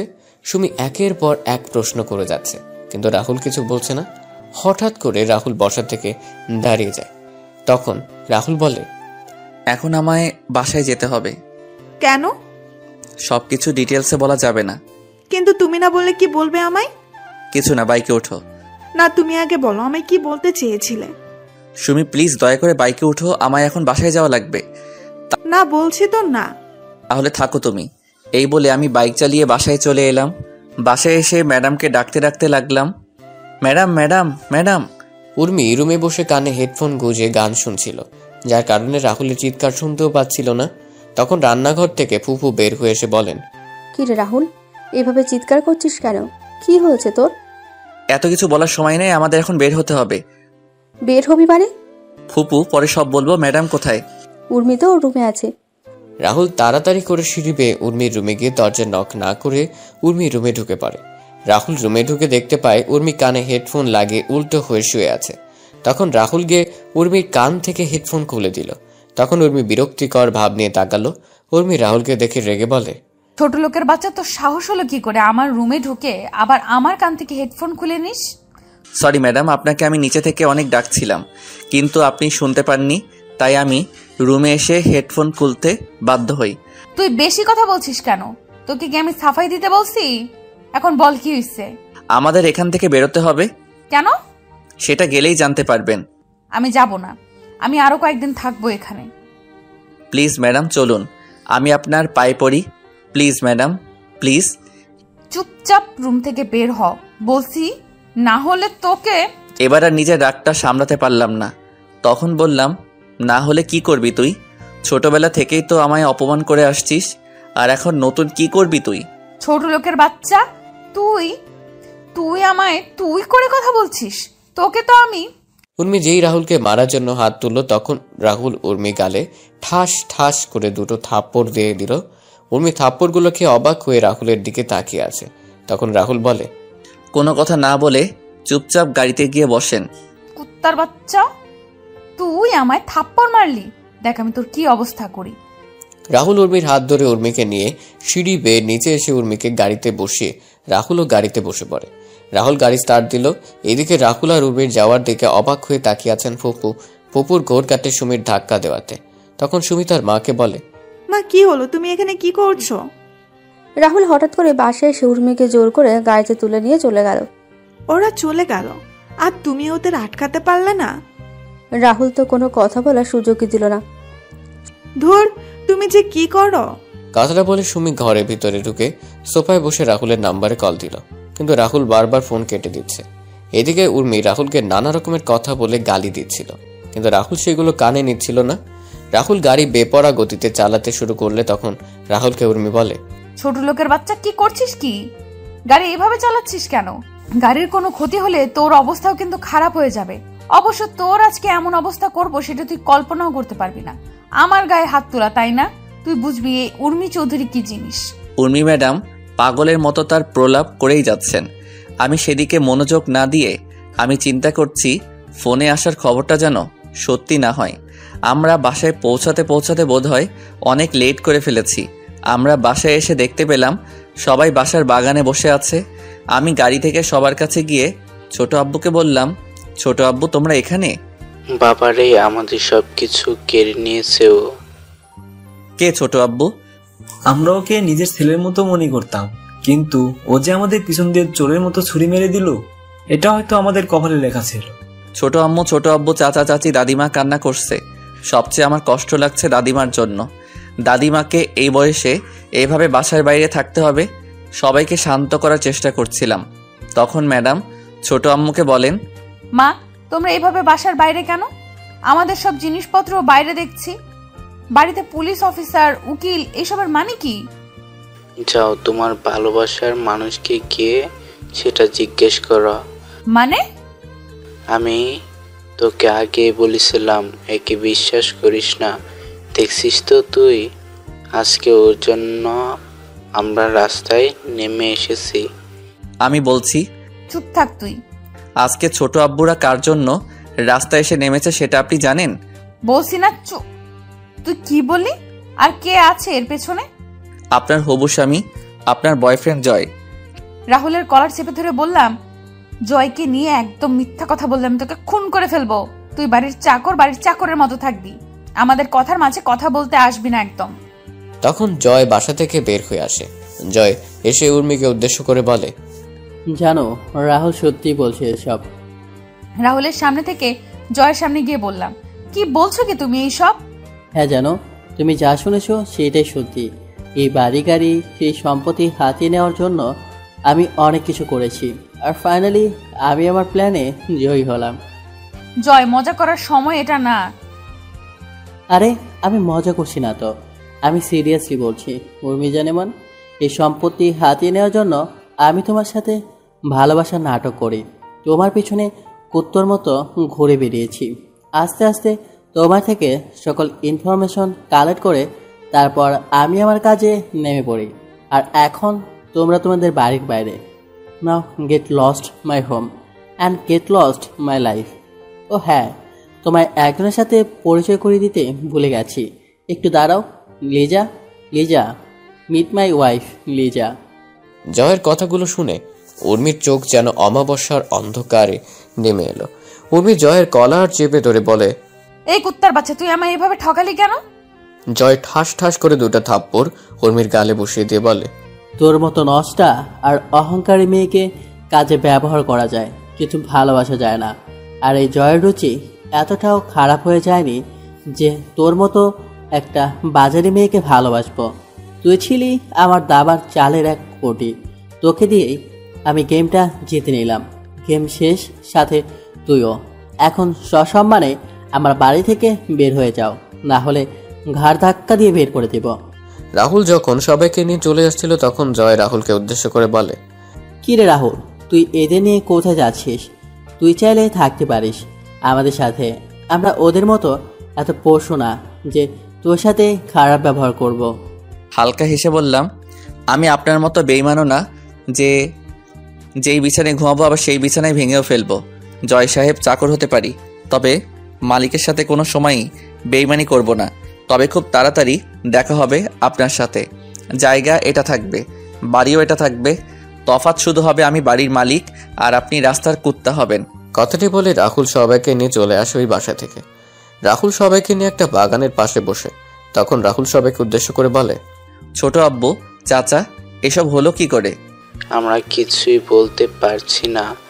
আজ সকালে হঠাৎ করে নোটিশ আসে বাসা ছেড়ে দেওয়ার জন্য, আর কালকে আমাদের হাত থেকে সব কন্ট্রাক্ট বের হয়ে যায়। যে কন্ট্রাক্টের জন্য ব্যাংক থেকে টাকা নিয়েছিলাম সেটা জমা দেওয়ার তারিখ কালকে চলে গেছে। আমি তো কখনো বিশ্বাস করতে পারি নাই জয় এমন করবে। ছোট আব্বু আর চাচা, তোমরা পুরোনো কথা ভুলে যাও, আমাদেরও নতুন করে আবার শুরু করতে হবে। কিন্তু নতুন করে শুরু করতে হলে তো অনেক টাকা দরকার। সেসব চিন্তা পরে করা যাবে, আগে দাদিমাকে নিয়ে চলো ফুপাদের বাড়িতে। আর ছোট আব্বু আর চাচা, তোমরা সেখানে কয়েকটা দিন থাকতে হবে, আর আমি আবার সিলেটে ফিরে আসব। কেন? কাজ আছে ছোট আম্মু। তারপর রাহুল একটা গাড়ি ঠিক করে সবাইকে নিয়ে আবার ফুফাদের বাড়ির উদ্দেশ্যে রওনা দিল। 3 ঘন্টা পর সবাই ফুফাদের বাসায় পৌঁছে গেল। ফুপু সবাইকে দেখে তো অনেক খুশি। তারপর সবাই মিলে ভেতরে গিয়ে বসলেন, আর রাহুল তার রুমে চলে যায়। এদিকে সুমিও রাহুলের রুমে আসে। সুমি এসে দেখতে পায় রাহুল তার জামা কাপড় সব গুছিয়ে নিচ্ছে। তখন সুমি রাহুলকে বলে, কি ব্যাপার, তুমি কাপড় গুছাচ্ছ কেন? চলে যাব তাই। মানে? যা শুনেছো সেটাই। আমি আর কোনো কথা না বলে ব্যাগ নিয়ে নিচে চলে এলাম। আমায় নিচে নামতে দেখে ছোট আব্বু বললেন, কি রে, কোথায় যাচ্ছিস তুই? কাজে। কিসের কাজে আর কোথায় যাচ্ছিস? চট্টগ্রামে যাচ্ছি। দাদু ভাই, আমাদের ছেড়ে যাবি তুই? দাদিমা, যদি তোমাদের জন্য ভালো কিছু করতে পারি তাহলে হয়তো ফিরে আসব, না হলে আসা হবে না। দাদু ভাই, কি বলছিস তুই?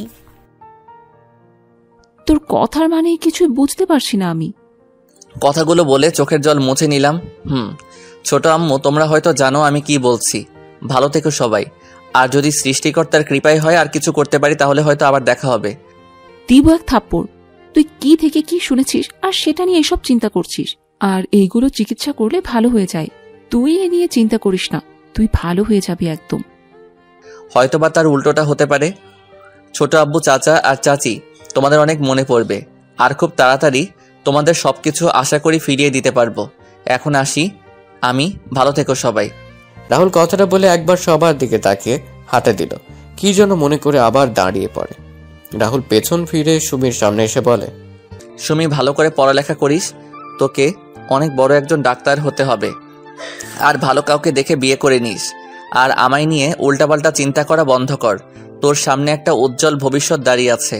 ফুপু আর ফুপা তোর থেকে অনেক ভালো কিছু আশা করে, তুই তাদের সে আশাটুকু এভাবে শেষ করে দিস না। রাহুলের কথা শুনে সুমি এবার কান্না করে দিল। রাহুল যখন দুপুরে চলে যায় তখনও সুমি অনেক কান্না করেছিল। সুমি কান্না মিশ্রিত স্বরে বলে, তুমি হঠাৎ করে এ ধরনের কথা বলছো কেন? আর আমি কি বলছি তুই ভালো করে সেটা বুঝতে পারছো। আশা করি তুই আমার ইচ্ছেটা পূরণ করবি। রাহুল এবার উর্মির সামনে গিয়ে বলল, ম্যাডাম, আজকে ঘটনার জন্য আমি দুঃখিত। আমি জানি আপনার উপর এভাবে হাত তোলা আমার ঠিক হয়নি। আমি চাইলে সেই থাপ্পড়গুলো আমায় ফিরিয়ে দিতে পারেন, আমি কিছু বলবো না। উর্মি এত সময় সবার কথা শুনছিল আর সবার মুখের দিকে তাকাচ্ছিল। রাহুলের কথা শুনে রাগ হলেও কেন জানি উর্মি আজকে রাহুলের কথাগুলো শুনতে বেশ খারাপ লাগছে। তখন উর্মি বলে, যা, ক্ষমা করে দিলাম। রাহুল বেরিয়ে পড়ে বাসা থেকে। তারপর রাহুল একটা বাসে উঠে পড়ে, লক্ষ্য চট্টগ্রাম যাওয়া। কিছুক্ষণ পর বাস চলা শুরু করলো চট্টগ্রামের উদ্দেশ্যে। পরের দিন সকালে বাস পৌঁছে যায় চট্টগ্রামে। রাহুল বাস থেকে নেমে একটা অফিসের উদ্দেশ্যে একটা সিএনজি নিয়ে রওনা দিল। কিছুক্ষণ সিএনজি এসে থামে একটা অফিসের সামনে। রাহুল ভাড়া মিটে অফিসের দিকে হাঁটা দিল। তখন দারোয়ান রাহুলের পথ আটকে দাঁড়ালো। দারোয়ান রাহুলকে বলে, কোথায় যাবেন আপনি? আপনার বসের সাথে দেখা করব।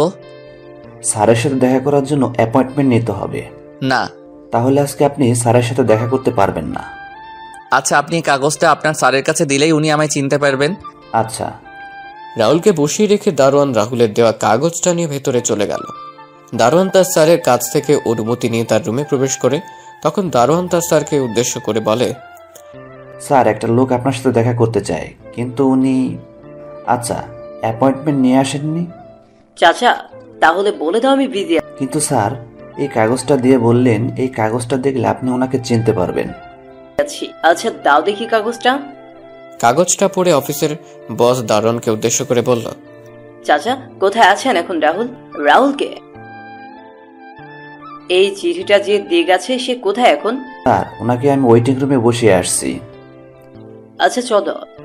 তারপর দারোয়ান আর বস মিলে ওয়েটিং রুমে এসে দেখতে পায় রাহুল বসে আছে। তখন বস রাহুলকে গিয়ে জড়িয়ে ধরে বলে, বন্ধু রাহুল, তুই কেমন আছিস? আমি ভালো আছি রে সুফিয়ান, তুই কেমন আছিস? ভালোই আছে। তোর এমন অবস্থা কেন? চাকরের অবস্থা কেমন হবে আর? আরে শালা, আবারও একই কথা বলিস। তুই কি আর এই কথাগুলো ছাড়া অন্য কথাগুলো বলতে পারিস না? যা সত্যি তাই বললাম। চল আমার রুমে, কতদিন পরে তোর সাথে দেখা। আর দারোয়ান চাচা, তুমি 2টা ঠান্ডা পাঠিয়ে দিও আমার রুমে। বল। আচ্ছা। রাহুল আর সুফিয়ান তার রুমে এসে বসে। কিছুক্ষণ পর অফিসের একটা ছেলে এসে রাহুল আর সুফিয়ানকে ঠান্ডা দিয়ে যায়। সুফিয়ান তখন রাহুলকে বলে, বন্ধু, এবার তোর কি খবর? ভালো আছি, তুই কেমন আছিস? ভালো আছি বন্ধু। আজকের এই ভালো থাকার পেছনে সব অবদান তোর বন্ধু। আজকের এই ভালো থাকার পেছনে সব অবদান তোর বন্ধু। তুই যদি ওই দিন আমায় সাহায্য না করতে, তাহলে আমি কখনো ভালো থাকতে পারতাম না, আর এই পজিশনে আসতেও পারতাম না। আরে শালা, তুই আমার বন্ধু, আমি তোকে সাহায্য করব না তো কাকে করব বল?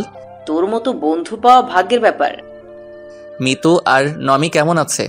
ভালো আছে ওরা। চল বাসায় চল, আজকে কতদিন পরে একসাথে। আর মিতু তো তোকে দেখলে অনেক খুশি হবে। জানিস, মিতু আর আমি প্রায় তোর কথা বলি। না রে বন্ধু, তোর কাছে কিছু কাজে আসছি, সেটা হয়ে গেলে আমি চলে যাব। শাল্লা, চলে যাবে মানে? পাক্কা কয়েক মাস আমার এখানে থাকবে। 2 বন্ধু মিলে অনেক ঘোরাঘুরি করব। চল বাসায় চল, এখন আর কোনো কথা হবে না। তারপর সুফিয়ান রাহুলকে জোর করে নিয়ে অফিস থেকে বাড়ি চলে যায়। বাসার সামনে গিয়ে রাহুল বেল বাজায়। কিছুক্ষণ পর মিতু দরজা খুলে দিল। সুফিয়ানকে দেখে মিতু বলে, কি ব্যাপার, তুমি এই সময় বাড়িতে? আমি আর আমার সাথে একজন এসেছে, যাকে দেখলে তুমি অনেক খুশি হয়ে যাবে। ও আচ্ছা, তাই নাকি? তাহলে দেখি কে আছে। মিতুর কথা শুনে সুফিয়ান সরে দাঁড়ায়। তখন মিতু দেখতে পায় রাহুল দাঁড়িয়ে আছে। রাহুলকে দেখে মিতু রাহুলকে জড়িয়ে ধরে। তখন মিতু বলে, আরে রাহুল, তুই কেমন আছিস? ভালো আছি, তুই কেমন আছিস? অনেক ভালো আছি রে, আয় ভেতরে আয়। ভিতরে গিয়ে বসার পর রাহুল সুফিয়ানকে বলে, সুফিয়ান, তোর সাথে কথা ছিল, আর আমায় সিলেট ফিরতে হবে। ওই হারামি, এখন কয়েক মাস সিলেটে যাওয়া হচ্ছে না তোর, তুই এখন আমাদের সাথেই কয়েক মাস থাকবি। তা হয় না রে মিতু, আমার হাতে সময় কম, কিন্তু কাজ অনেক। আর কোনো কথা না বলে খাবার টেবিলে আয়, খাওয়া দাওয়া শেষ করে বাকি কথা হবে। রাহুল আর সুফিয়ান খাবার টেবিলে বসতেই নমি এসে রাহুলকে মামা মামা ডেকে রাহুলের কোলে উঠে যায়। রাহুল খাবার খাচ্ছে, সাথে নমিকেও খাইয়ে দিচ্ছে। মিতু আর সুফিয়ান তো অনেক খুশি রাহুলকে পেয়ে। খাওয়া দাওয়া শেষ করে রাহুল নমিকে কোলে নিয়ে সোফায় বসে, সুফিয়ানও এসে রাহুলের পাশে বসে। মিতু তার রান্নাঘরে কাজ শেষ করে এসে রাহুল আর সুফিয়ানের সাথে আড্ডায় অংশ নিল। কিছুক্ষণ পর সুফিয়ান বলল, এখন বল, আগে কি বলতে চাইছিলি? আমার তোর সাহায্যের প্রয়োজন বন্ধু, অনেক ভেবেচিন্তে আমি তোর কাছে এসেছি। কি হয়েছে বলবি তো? আর ও তোকে সাহায্য করবে না, ওর ঘাড় করবে। আরে আমি মানা করেছি কি? তুমি এর মাঝে আমার ঘাড় ধরে টানাটানি শুরু করলে। আচ্ছা বল, তুই কিরকম সাহায্য চাস? শোন তাহলে, সবকিছু খুলে বললাম জয়ের কথাগুলো। ভালো হয়েছে, উর্মির সাথে এমনটাই হওয়ার কথা ছিল। উর্মি তোর সাথে যা করেছে, জয়ের করা কাজগুলো তো কিছুই না, কিন্তু কষ্ট হচ্ছে উর্মির পরিবারের সবার জন্য। ওনারা এইভাবে এই বয়সে বাড়ি ছাড়া হবেন, এর চেয়ে আর খারাপ কিছু কি হতে পারে? তো বন্ধু, এখন আমি কি করতে হবে তুই বল। এই জয়ের কাছ থেকে আমি 1 মিনিটে সবকিছু কেড়ে নিব, তুই শুধু একবার বল। আমায় কিছু টাকা দিবি তুই? ছোট আব্বুকে নতুন একটা ব্যবসায় শুরু করে দিতাম আর কি। এই ছোট ব্যবসায় দিয়ে যদি তারা আগের পর্যায়ে যেতে পারেন তাহলে তো ভালোই হয়। চিন্তা করিস না, আমি তোর সব টাকা 2 বছরের মাঝে পরিশোধ করে দিব। তোর কি মাথা খারাপ হলো রাহুল? তুই কি বলছিস এসব? আরে আজকে যা কিছু আমাদের, তাতে তো তোরও অধিকার আছে। আমি ওসব চাই না রে, আমি চাই শুধু ছোট আব্বুরা যেন তাদের আগের অবস্থানে ফিরে যায়। কি? তার জন্য একটা রাস্তা আছে আমার কাছে। কি? আর 10 দিন পরে আমার অফিসে নতুন শাখা খুলছি, তুই সেই শাখার দায়িত্ব নিয়ে নে। নতুন ব্যবসা শুরু করে তুই সুবিধা করতে পারবি না, তাই তুই আমার এই ব্যবসাটার দেখাশোনা কর। আমি তো আর কয়েক মাস পরে দুবাই শিফট হয়ে যাব। আমি দুবাই চলে গেলেও আমার বিজনেসগুলো তো দেখার কেউ নেই। তুই যদি আমার বিজনেসগুলো দেখার দায়িত্ব নিয়ে নিস তাহলে আমি শান্তিতে থাকতে পারবো। কিন্তু আমার তো আর কোনো কথা না, আমরা কয়েক মাস পরে দুবাই চলে যাব, তাই আমরা এখন কয়েকদিন জমে বেশ আড্ডা দিব। আমার কথাটা তো শুনবি তোরা। আর কোনো কথা না, যা রুমে গিয়ে রেস্ট নে। রাতে বের হব সবাই মিলে, পুরোনো দিনের সেই আড্ডাগুলো আবার জমিয়ে তুলতে হবে। এদিকে রাহুল বাসা থেকে চলে আসার পর সবাই মন খারাপ করে বসে আছে। উর্মি একদিক দিয়ে ভালো লাগছে, আর অন্য দিক দিয়ে জয়ের প্রতি রাগ হচ্ছে। উর্মি যদি জয়কে সামনে পেত তাহলে তাকে খুন করে ফেলতো। উর্মি সবার দিকে তাকিয়ে উর্মি তার মাকে উদ্দেশ্য করে বলে, মা, তোমরা সামান্য একটা চাকরের জন্য মন খারাপ করে বসে আছো কেন? উর্মি, তোমাকে আমি কতদিন বলেছি যে রাহুলকে চাকর বলে সম্বোধন করবে না। চাকরকে চাকর বলবো না তো কি বলবো? মারে, এমন করে কেন বলছিস? ছেলেটা তো আমাদের পরিবারের একজন সদস্য। দেখছিস না ছেলেটা আমাদের বিপদে কিভাবে সবার আগে ঝাঁপিয়ে পড়েছে। নিজের ছেলে মেয়ে থাকলে এমন ভাবে কাজ করতো কিনা সেটা আমার সন্দেহ আছে। আরে চাচ্চু, তুমি দেখছো না চাকরের বাচ্চা আমাদের সবাইকে বিপদে ফেলে কি করে পালিয়ে গেছে? আমরা যে ওকে এত বছর খাইয়ে পড়িয়ে মানুষ করলাম, তার কোনো প্রতিদান সে কোথায় দিল? সে সবার আগে নিজের কথা চিন্তা করে আমাদের সবাইকে এখানে রেখে এভাবে পালিয়ে গেছে। উর্মি, সেটা তোর ভুল ধারণা। আমার কোনো ভুল ধারণা না, ভুল ধারণা হচ্ছে তোমাদের। তোমরা ওই অনাথের বাচ্চাকে আমাদের বাড়িতে এনে এত বছর খাইয়ে এত বড় করলে, ওরা আমাদের জন্য কি করলো? আপু, তুই কি বলছিস? নিজের লিমিটের ভেতরে থেকে কথা বল। রাহুলকে নিয়ে কোনো কথা বলার অধিকার তোমার নেই। তুই একটা চাকরের জন্য আমার সাথে উঁচু গলায় কথা বলছিস? চাকরের জন্য না, তোমার ব্যবহারের জন্য বলছি। ওই চাকরকে নিয়ে কথা বলছি বলে তোর এত গায়ে লাগছে কেন? তুই আবার এই ছোট লোকটাকে ভালোবাসিস না তো আবার? হ্যাঁ, ভালোবাসি। ওই ছোট লোক, ওই চাকরকে। তোর কোনো সমস্যা? সামান্য হবে না, তুই একটা চাকরকে ভালোবাসিস? আমি একটা চাকরকে ভালোবাসি বললে তোমার এত সমস্যা? তাহলে তুমি যে একটা বাটপারকে ভালোবাসলে, তাহলে মামা আর মামির সমস্যা হয়নি? সুমি, তুই কিন্তু বেশি কথা বলছিস। তুমি কি করবে? সত্যি কথা বললে সবার গায়ে লাগে। সুমি, তোকে তো। উর্মি যখন সুমিকে মারার জন্য হাত উঠায় তখন ছোট আম্মু উর্মির হাত ধরে ধরে ফেলেন। তারপর ছোট আম্মু উর্মির গালে কষিয়ে একটা থাপ্পড় মারেন। তখন উর্মি বলে, মা তুমি আমায় মারলে? ওই হ্যাঁ, আমি তোকে মারলাম। এই থাপ্পড়টা তোকে অনেক আগেই মারা উচিত ছিল, তাহলে তুই এমন খারাপ বেয়াদব হয়ে উঠতি না। আমার তো মনে হয় জয় তোকে যে কথাগুলো বলেছিল সেগুলো সত্যিই বলেছে। ভাবি, কি বলছো তুমি? না ভাই, ও অনেক খারাপ হয়ে গেছে। আমার মেয়ে বলে ওকে পরিচয় দিতে মনে হয় না। মা চুপ, একদম চুপ। কার জন্য আজকে তুই দাঁড়িয়ে কথা বলছিস জানিস তুই? না, জানিস না। তুই জানবি কি করে? সারা রাত তো বাবা আর মায়ের টাকা পয়সা নষ্ট করায় ব্যস্ত থাকিস। কি বলিস কি? চুপ কর তুই। আজকে তুমি আমায় থামিও না। ও যে এতদিন ছেলেটার সাথে বাজে আচরণ করেছে, তারপর ছেলেটা কোনোদিনও কিছু বলেছে ওকে নিয়ে? আজকে আমার চেয়ে ওই চাকর তোমাদের কাছে বড় হয়ে গেল মা। হ্যাঁ, বড় হয়ে গেল, কারণ ওই ছেলের জন্য তুই এখন আমাদের সামনে দাঁড়িয়ে আছিস। ওই চাকরটা যদি না থাকতো না, তাহলে তুই 6 বছর আগে পৃথিবী থেকে বেঁচে থাকতি না। মানে? তুই যে রাহুলকে চাকর বলে শত অপমান করার পরও রাহুল কেন তোকে কিছু বলে না জানিস? কেন? মনে পড়ে 6 বছর আগের কথা? ছোট আম্মু একটা দীর্ঘ শ্বাস ছেড়ে বলা শুরু করেন, 6 বছর আগে? 6 বছর আগে তুই কলেজ থেকে একদিন ফেরার পথে তুই অ্যাক্সিডেন্ট করিস। অ্যাক্সিডেন্টের সময় 2টা কিডনিতে চাপ পড়ে, আর যার জন্য তোর কিডনিটা ড্যামেজ হয়ে যায়। তোর গ্রুপের কিডনি কোথাও খুঁজে পাওয়া যাচ্ছিল না। তখন তো আমরা তোর আশা ছেড়েই দিয়ে বসেছিলাম। আমাদের কান্নাকাটি দেখে রাহুল একা একা ডাক্তারের সাথে গিয়ে কথা বলে। ডাক্তার রাহুলকে দেখে মানা করে দেয়, কিন্তু রাহুল ডাক্তারের পা ধরে বলে, ডাক্তার, আমার রক্ত আর উর্মির রক্তের গ্রুপ কিন্তু একই। প্লিজ আমার কিডনিগুলো নিয়ে নিন, তাহলে উর্মি বেঁচে যাবে। না, আমি পারবো না। তোমার এত কম বয়সে কিডনি ডোনেট করা বেআইনি। তাহলে আপনি একটা মায়ের কোল থেকে তার মেয়েকে এভাবে হারিয়ে যেতে দিবেন? আর তোমার মা বাবা? আমার মতো অনাথের আবার মা বাবা তো উর্মির বাবা। মানে? ডাক্তার, আমি অনাথ। উর্মির বাবা আর মা আমাকে তাদের বাসায় থাকার জায়গা দিয়েছেন। আমায় নিজের ছেলের মতো স্নেহ দিয়ে বড় করেছেন। আমায় কখনো বাবা আর মায়ের অভাব বুঝতে দেননি। এখন আপনি বলেন, আমার কি ওদের মেয়ের জীবন বাঁচানো উচিত না? আমার কোনো কিছুর প্রয়োজন হলে সেটা আমি বলার আগেই আমার জন্য নিয়ে আসেন। জানেন ডাক্তার, ছোট আব্বু আর ছোট আম্মুর বিয়ের কয়েক বছর পর উর্মির জন্ম হয়। উর্মির জন্মের পর চৌধুরী বাড়ির সবাই কি যে খুশি হয় সেটা আপনাকে আমি বলে বোঝাতে পারবো না। আমার যখন তাদের বাসায় আসার 2 বছর হয় তখন আমি জানতে পারি উর্মির মা আর কোনো সন্তান নেননি। সন্তান নিলে হয়তো আমার জন্য তাদের স্নেহ ভালোবাসা কমে যাবে। চৌধুরী বাড়ির সবাইও ছিল একমত, কারণ উর্মি আর আমি ছিলাম চৌধুরী বাড়ির প্রাণ। এখন আপনি বলেন, উর্মির কিছু হলে ওই বাড়ির কেউ সেটা মেনে নিতে পারবে না। আমি মারা গেলে হয়তো কয়েকদিন সবাই কান্না করবে, কিন্তু উর্মির কিছু হয়ে গেলে ওই বাড়ির সবাই চিরদিন কান্না করবে। ওই বাড়ির কেউই অল্প বয়সে তাদের বাড়ির মেয়ে হারানোর যন্ত্রণা সহ্য করতে পারবে না। জানেন ডাক্তার, আমি ছোটবেলায় আমি মায়ের বাবার আদর পাইনি কখনো, এখন পেয়েছি। আমি সেই বাবা আর মাকে কিভাবে নিজের সামনে কষ্ট পেতে দেখতে পারি আপনি বলুন। আপনি যদি আমার কিডনি না নেন তাহলে আমি এখন আপনার চেম্বার থেকে বের হয়ে আত্মহত্যা করা ছাড়া আমার কোনো উপায় থাকবে না। আমি ওই বাড়ির সবাইকে এভাবে কষ্ট পেতে দেখতে পারবো না। আমার আত্মহত্যার একমাত্র কারণ হবেন আপনি। কিন্তু দেখো বাবা, তুমি আমার কথা বুঝতে পারছো না।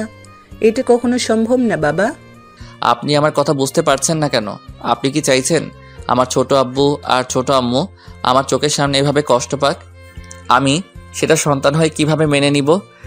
কিন্তু ডাক্তারের পায়ে ধরে বললাম, আমি আপনার পায়ে পড়ি ডাক্তার, আপনি উর্মিকে বাঁচিয়ে দিন।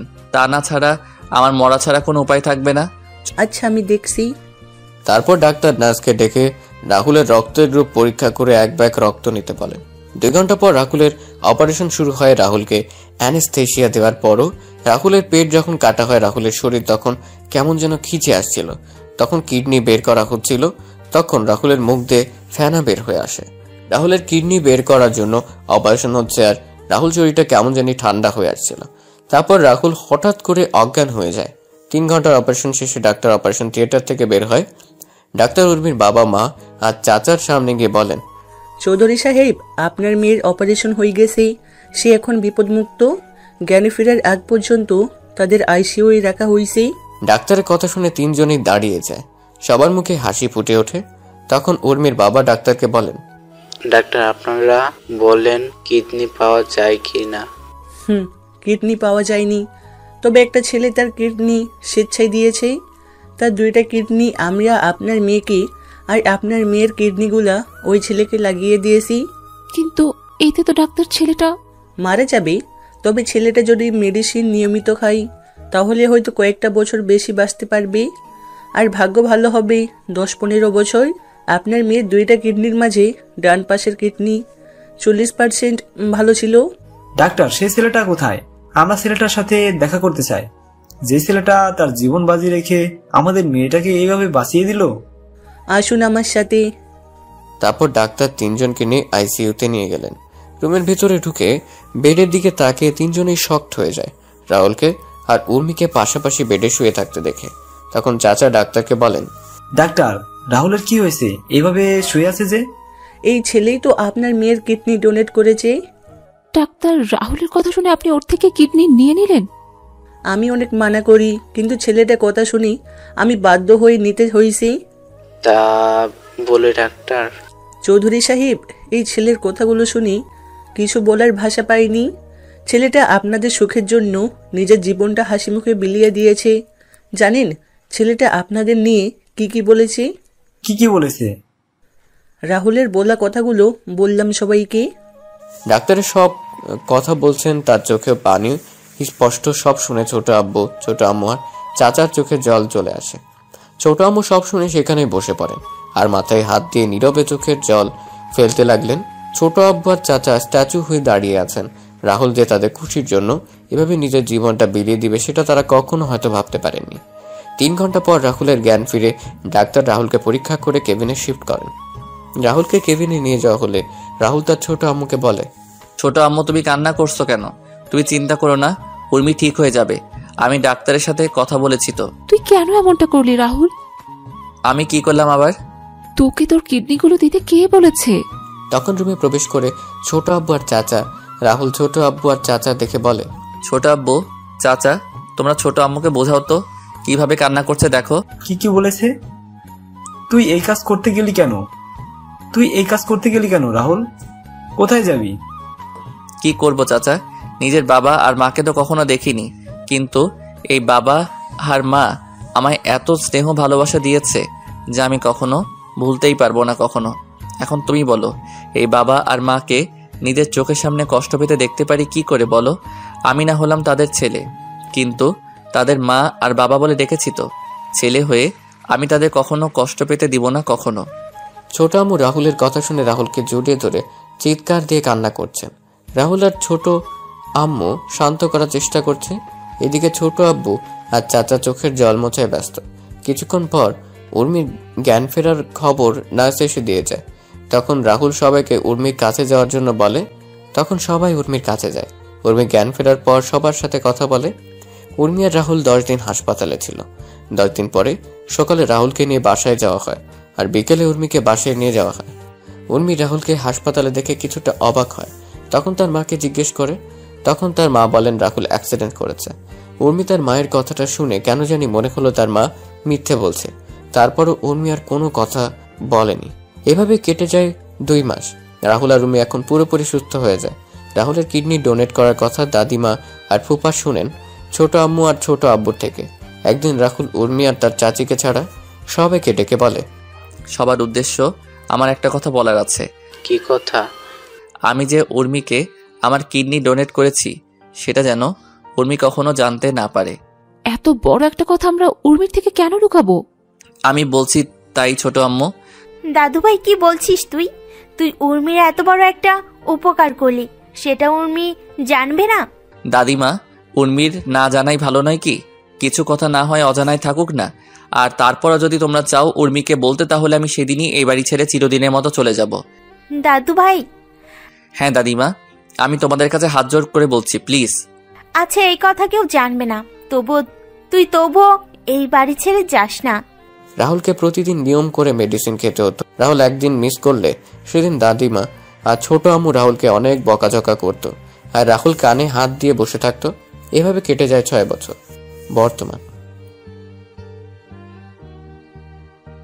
সেদিন শপিং মলে রাহুল তোকে বাঁচানোর জন্যই বখারে ছেলেদের সাথে মারামারি করে। মারামারির এক পর্যায়ে ছেলেগুলো রাহুলের পেটের ডান দিকে ছুরি দিয়ে আঘাত করে। ছুরির সামনের অংশ রাহুলের কিডনিতে গিয়ে সোজা আঘাত করে। রাহুল প্রথমে ব্যথা অনুভব না করলেও পরে ব্যথা অনুভব করে, যার জন্য সেদিন অজ্ঞান হয়ে যায়। রাহুলকে নিয়ে হাসপাতালে যাওয়া হলে ডাক্তার অপারেশন করার পর আমাদের সেদিন কি বলেছিল তুই জানিস? ছোট আম্মুর মুখে এমন কথা শুনে উপস্থিত সবার চোখে জল। উর্মির চোখ দিয়ে জল পড়ছে অনবরত। উর্মির চোখের জল মুছে তার মাকে কান্না মিশ্রিত কণ্ঠে বলে, মা সেদিন তো তোমরা কিছু বলনি, কিন্তু আজকে বলো ডাক্তার সেদিন কি বলেছিল? সেদিন ডাক্তার বলেছিল, দেখুন ছুরির আঘাতটা বেশি গভীর। আমি আপনাদের আগেই বলেছিলাম রাহুলের যদি কোনো আঘাত লাগে পেটের ডান পাশে, তাহলে কিন্তু সেটা রাহুলের জীবনে ঝুঁকিতে চলে যাবে। মেডিসিনের কারণে কিডনির অবস্থা আগের মতোই ছিল, কিন্তু ছুরির আঘাতে রাহুলের কিডনি 40% থেকে 20% কমে আসছে। এখন সে কোন সময় রাহুলের কোনো কিছু হয়ে যেতে পারে। হয়তো রাহুল। ডাক্তার, আমার ছেলেটাকে আমার কাছে ফিরিয়ে দিন। যত টাকা লাগবে আমি আপনাকে দিব, তবু আমার ছেলেটাকে আমার কাছে সুস্থ করে দিন। দেখুন এখানে টাকার কথা উঠছে না। রাহুলের গ্রুপের কিডনি কি এতদিনও পাওয়া যায়নি ডাক্তার? দেখুন চৌধুরী সাহেব, রাহুলের কিডনির গ্রুপটা খুব রিয়ার একটা গ্রুপ। আমরা চেষ্টা করে যাচ্ছি, যেটা পাচ্ছি সেটা রাহুলের কিডনি থেকে। সেই কিডনির অবস্থা অনেক খারাপ। এখন রাহুলকে আপনাদের নজরে রাখা উচিত। যত সম্ভব রাহুলকে সব ধরনের সমস্যা থেকে রাহুলকে দূরে রাখতে হবে। তা না হলে রাহুলের হয়তো আমরা চিরকালের মতো হারিয়ে ফেলবো। আমরা সেদিন নিরুপায় হয়ে ডাক্তারের চেম্বার থেকে বের হয়ে আসি। কয়েকদিন পরে রাহুল জানতে পারে তোর জীবনের ঝুঁকি আছে। তখন সেটা তোর বাবাকে জানায়। তো বাবা তোর কথা আর রাহুলের কথা চিন্তা করে তোদের ফুপুর বাসায় পাঠিয়ে দেয়। তুই একটু আগে বললি না রাহুল আমাদের জন্য কি করেছে? রাহুল আমাদের জন্য তোর জন্য নিজের জীবনটা বিলিয়ে দিয়েছে। রাহুল জানতো সে আর এই পৃথিবীতে বেঁচে নেই। সেটা জানার পর নিজের অসুস্থ শরীর নিয়ে বেরিয়ে পড়েছে আমাদের জন্য কিছু করার জন্য। রাহুল এই বয়সে আমাদের জন্য অনেক কিছু করেছে, যা নিজের সন্তানও কখনো করবে না। জানিস তোর এত অপমান সহ্য করেও রাহুল কেন কিছু বলতো না? কেন কেন কিছু বলতো না? কারণ রাহুল ছোট থেকে তোকে পছন্দ করত, সেটা আমরা সবাই জানতাম। রাহুল সেটা আমাদের তোকে বলতে নিষেধ করে। আমরা রাহুলের কথা শুনে অনেক খুশি ছিলাম। আমরা যখন জানতে পারি তখন তুই বিদেশে চলে গেলি, আর তুই যখন দেশে ফিরে এসে বললি তুই জয়কে ভালোবাসিস, সেদিন রাহুলের চোখে জল দেখেছিলাম। আমি তখন রাহুলকে বললাম তার মনের কথা তোকে বলার জন্য। তখন রাহুল বলে, না ছোট আম্মু, উর্মি যখন অন্য কাউকে ভালোবাসে তাকে নিয়ে সে সুখী থাকুক। আমি না হয় তাকে দূর থেকে ভালোবেসে যাব। সব ভালোবাসা পূর্ণতা পায় না ছোট আম্মু। কথাগুলো বলেই ছোট আম্মু দীর্ঘ একটি নিঃশ্বাস নিলেন। সবার চোখে জল স্পষ্ট। উর্মি চিৎকার করে কান্না করছে আর ওর মাকে বলছে, মা এতদিন কেন বললে না তুমি? রাহুল আমার সামনে যখন ছিল তখন কেন বললে না? আমি রাহুলের সাথে এমন কোনো আচরণ কখনো করতাম না। রাহুল বাড়ি ছেড়ে চলে যাবে আমাদের ভয় দেখিয়েছিল। এরকম পরিস্থিতি তৈরি হবে তখন কি জানতো আমরা? তোকে কিছুই বলতাম না, কিন্তু তোর আজকের ব্যবহারের জন্য বলতে বাধ্য হলাম। জানি না ছেলেটা কোথায় আছে, কি করছে। না, আমি আমার স্বামীর কিছু হতে দিব না। আমি বেঁচে থাকতে আমি আমার স্বামীকে এইভাবে হারিয়ে যেতে দিব না। আমি রাহুলকে এবার খুঁজে আমার কাছে নিয়ে আসব। আমার করা সব কাজের জন্য ক্ষমা চাইবো। ও যদি ক্ষমা না করে তারপরও আমি ওর পায়ের কাছে পড়ে থাকবো। উর্মির কথা শুনে সবাই চোখ বড় করে উর্মির দিকে তাকায়। তখন দাদিমা উর্মিকে বলেন, দিদি ভাই তোর স্বামী মানে? দাদিমা, রাহুল আমার স্বামী। রাহুল তোর স্বামী হলে কি করে? আপু কি বলছিস তুই? তুই তো রাহুলকে সহ্য করতে পারিস না, তাহলে রাহুল তোর স্বামী হলো কি করে? এখন সব শুনে মিথ্যা বলা শুরু করে দিয়েছিস। কয়েকদিন আগে আমার আর রাহুলের বিয়ে হয়েছে পাশের এলাকার একটা মসজিদে। কি বলিস, একটু ক্লিয়ার করে বলতো উর্মি। বাবা, কয়েকদিন আগে আমরা একটা কাজে যাই, সেইখান থেকে আসতে রাত হয়ে যায়। রাস্তায় কয়েকটা বখাটে আমাদের রাস্তা আটকে দাঁড়ায়। রাহুল তখন ছেলেগুলোকে মারতে থাকে। মারামারির এক পর্যায়ে বখাটেদের সাথে তার বন্ধুরা এসে যোগ দেয়। আমরা তখন ভয়ে দৌড়ে পালাতে থাকি। উর্মি কথাগুলো বলে আবার কান্না শুরু করে। সবাই তো উর্মির কথাগুলো শুনে খুশি হয়ে যান। তখন সুমি বলে, না, এটা হতে পারে না। আমি রাহুলকে ভালোবাসি, রাহুল শুধু আমার। রাহুল আমার বিয়ে করা স্বামী। আমি রাহুলকে কোরআনকে সাক্ষী রেখে বিয়ে করেছি। রাহুল শুধু আমার। সুমি, কি হচ্ছে কি? মা, আমি রাহুলকে। চুপ করবে সুমি। উর্মি সেখান থেকে গিয়ে রাহুলের নাম্বারে কল দিল, কিন্তু রাহুলের ফোন বন্ধ। উর্মি বারবার ফোন দিচ্ছে, কিন্তু রাহুলের ফোন বারবার বন্ধ বলছে। উর্মির এবার ভয় হতে লাগলো, ভয় যেন উর্মিকে গ্রাস করে নিচ্ছে। উর্মি একটু আশা নিয়ে আবার কল দিল, কিন্তু ফোন বন্ধ। উর্মি ফোনটা হাত থেকে ছুঁড়ে মারে মেঝেতে। উর্মি মাথায় হাত দিয়ে বসে পড়ে। উর্মির মনে হতে থাকে সে কতবার রাহুলকে অপমান করেছে, আঘাত করেছে। উর্মি নিজের কাজের জন্য অনুশোচনা করছে। উর্মি তাড়াতাড়ি করে বসা থেকে দাঁড়িয়ে নিচে নেমে এসে তার মা আর বাবাকে বলে, মা, বাবা, রাহুলের ফোন বন্ধ আসছে। আমি কল দিয়ে যাচ্ছি, কিন্তু ফোন বন্ধ আসছে। বাবা মা, তোমরা রাহুলকে আমার কাছে নিয়ে আসো। আমি আমার সকল কাজের জন্য আমি ক্ষমা চেয়ে নিব। আমি আর কখনো এমন আচরণ করব না ওর সাথে। উর্মি কান্না করতে করতে বসে পড়ে। দাদিমা উর্মিকে ধরে রেখে বলেন, দিদি ভাই, চিন্তা করিস না। রাহুল দাদু ভাই খুব তাড়াতাড়ি ফিরে আসবে। বড় খোকা, ছোট কাকা আর জামাই বাবা, তোমরা রাহুলকে তাড়াতাড়ি খুঁজে বের করে নিয়ে আসো। দিদি ভাই, তুই চিন্তা করিস না। দিদি ভাই, তুই চিন্তা করিস না। আমি ওদের বলেছি, ওরা রাহুলকে খুঁজে নিয়ে আসবে। ছোট আব্বু, চাচা আর ফুপা রাহুলের খোঁজে বেরিয়ে পড়েন। শত চেষ্টা করেও রাহুলের খোঁজ না পেয়ে তারা অসহায়ের মতো ফিরে আসেন। উর্মিও পাগলামি শুরু করে। এদিকে রাহুল, সুফিয়ান, মিতু আর নমির সাথে বেশ আনন্দেই দিন কাটাচ্ছে। শত আনন্দের মাঝেও রাহুলের সবার কথা মনে পড়ে উর্মি কথাগুলো। রাহুল চট্টগ্রাম এসে তার ফোন থেকে পুরাতন সিম খুলে নতুন অ্যাক্টিভ করে নেয়। রাহুল ঠিক করে নেয় সে যতদিন পর্যন্ত জয়ের কাছ থেকে চৌধুরী বাড়ির সকল সম্পত্তি ফিরিয়ে না আনছে ততদিন সে কারোর সাথে যোগাযোগ করবে না। এভাবে কেটে যায় 1 মাস। সুফিয়ান, মিতু আর নমি চলে যায় দুবাই। রাহুল সিলেটের অফিসের দায়িত্ব নেয়। এদিকে উর্মি রাহুলের কোনো খোঁজ না পেয়েও হাল ছাড়েনি। উর্মি সহ বাকি সবাই রাহুলের খোঁজ এখনো করে যাচ্ছে। এভাবে কেটে যায় 5 বছর। আজকে রাহুল বাংলাদেশের টপ বিজনেসম্যানদের মাঝে রাহুল একজন। রাহুলের কাছে এখন যা টাকা পয়সা, বাড়ি গাড়ি আছে, তাতে জয়ের মতো কয়েকশো জয়কে কেনা যাবে। রাহুল এখন তারা খেলা শুরু করে দিল। রাহুল তার পিএকে বলে, রাজীব, কালকে থেকে জয়ের কোম্পানির সকল অর্ডার আমরা যাতে পেতে পারি সেই ব্যবস্থা করো। স্যার, আমি দেখছি বললে হবে না রাজীব। 2 মাসের ভিতরে আমি জয়কে রাস্তায় দেখতে চাই। জয়কে যারা অর্ডার দেয় তাদের একটা লিস্ট করে আমার কাছে দুপুরের আগে দাও। আমি সবার সাথে কথা বলে আমাদের তৈরি করা প্রোডাক্টের স্যাম্পল তাদের দিয়ে আসবো। স্যার, আমি নিয়ে আসছি কিছুক্ষণের মধ্যে। রাজীব রুম থেকে বেরিয়ে গিয়ে লিস্ট তৈরি করতে থাকে। তখন রাহুল তার উকিলকে কল দিয়ে বলে একটা ডিভোর্স পেপার রেডি করার জন্য। উকিলের সাথে কথা বলে রাহুল ফোন কেটে দিয়ে সুফিয়ানকে কল দিল। সুফিয়ান ফোন রিসিভ করে বলে, হ্যাঁ বন্ধু, বল। সকল হিসাব দেখে নিয়েছিস তো তুই? রাহুল, তোকে না বলছি এই কোম্পানি আমি তোর নামে লিখে দিয়ে আসছি, তাহলে কেন আমায় সব কিছুর হিসাব দিচ্ছিস?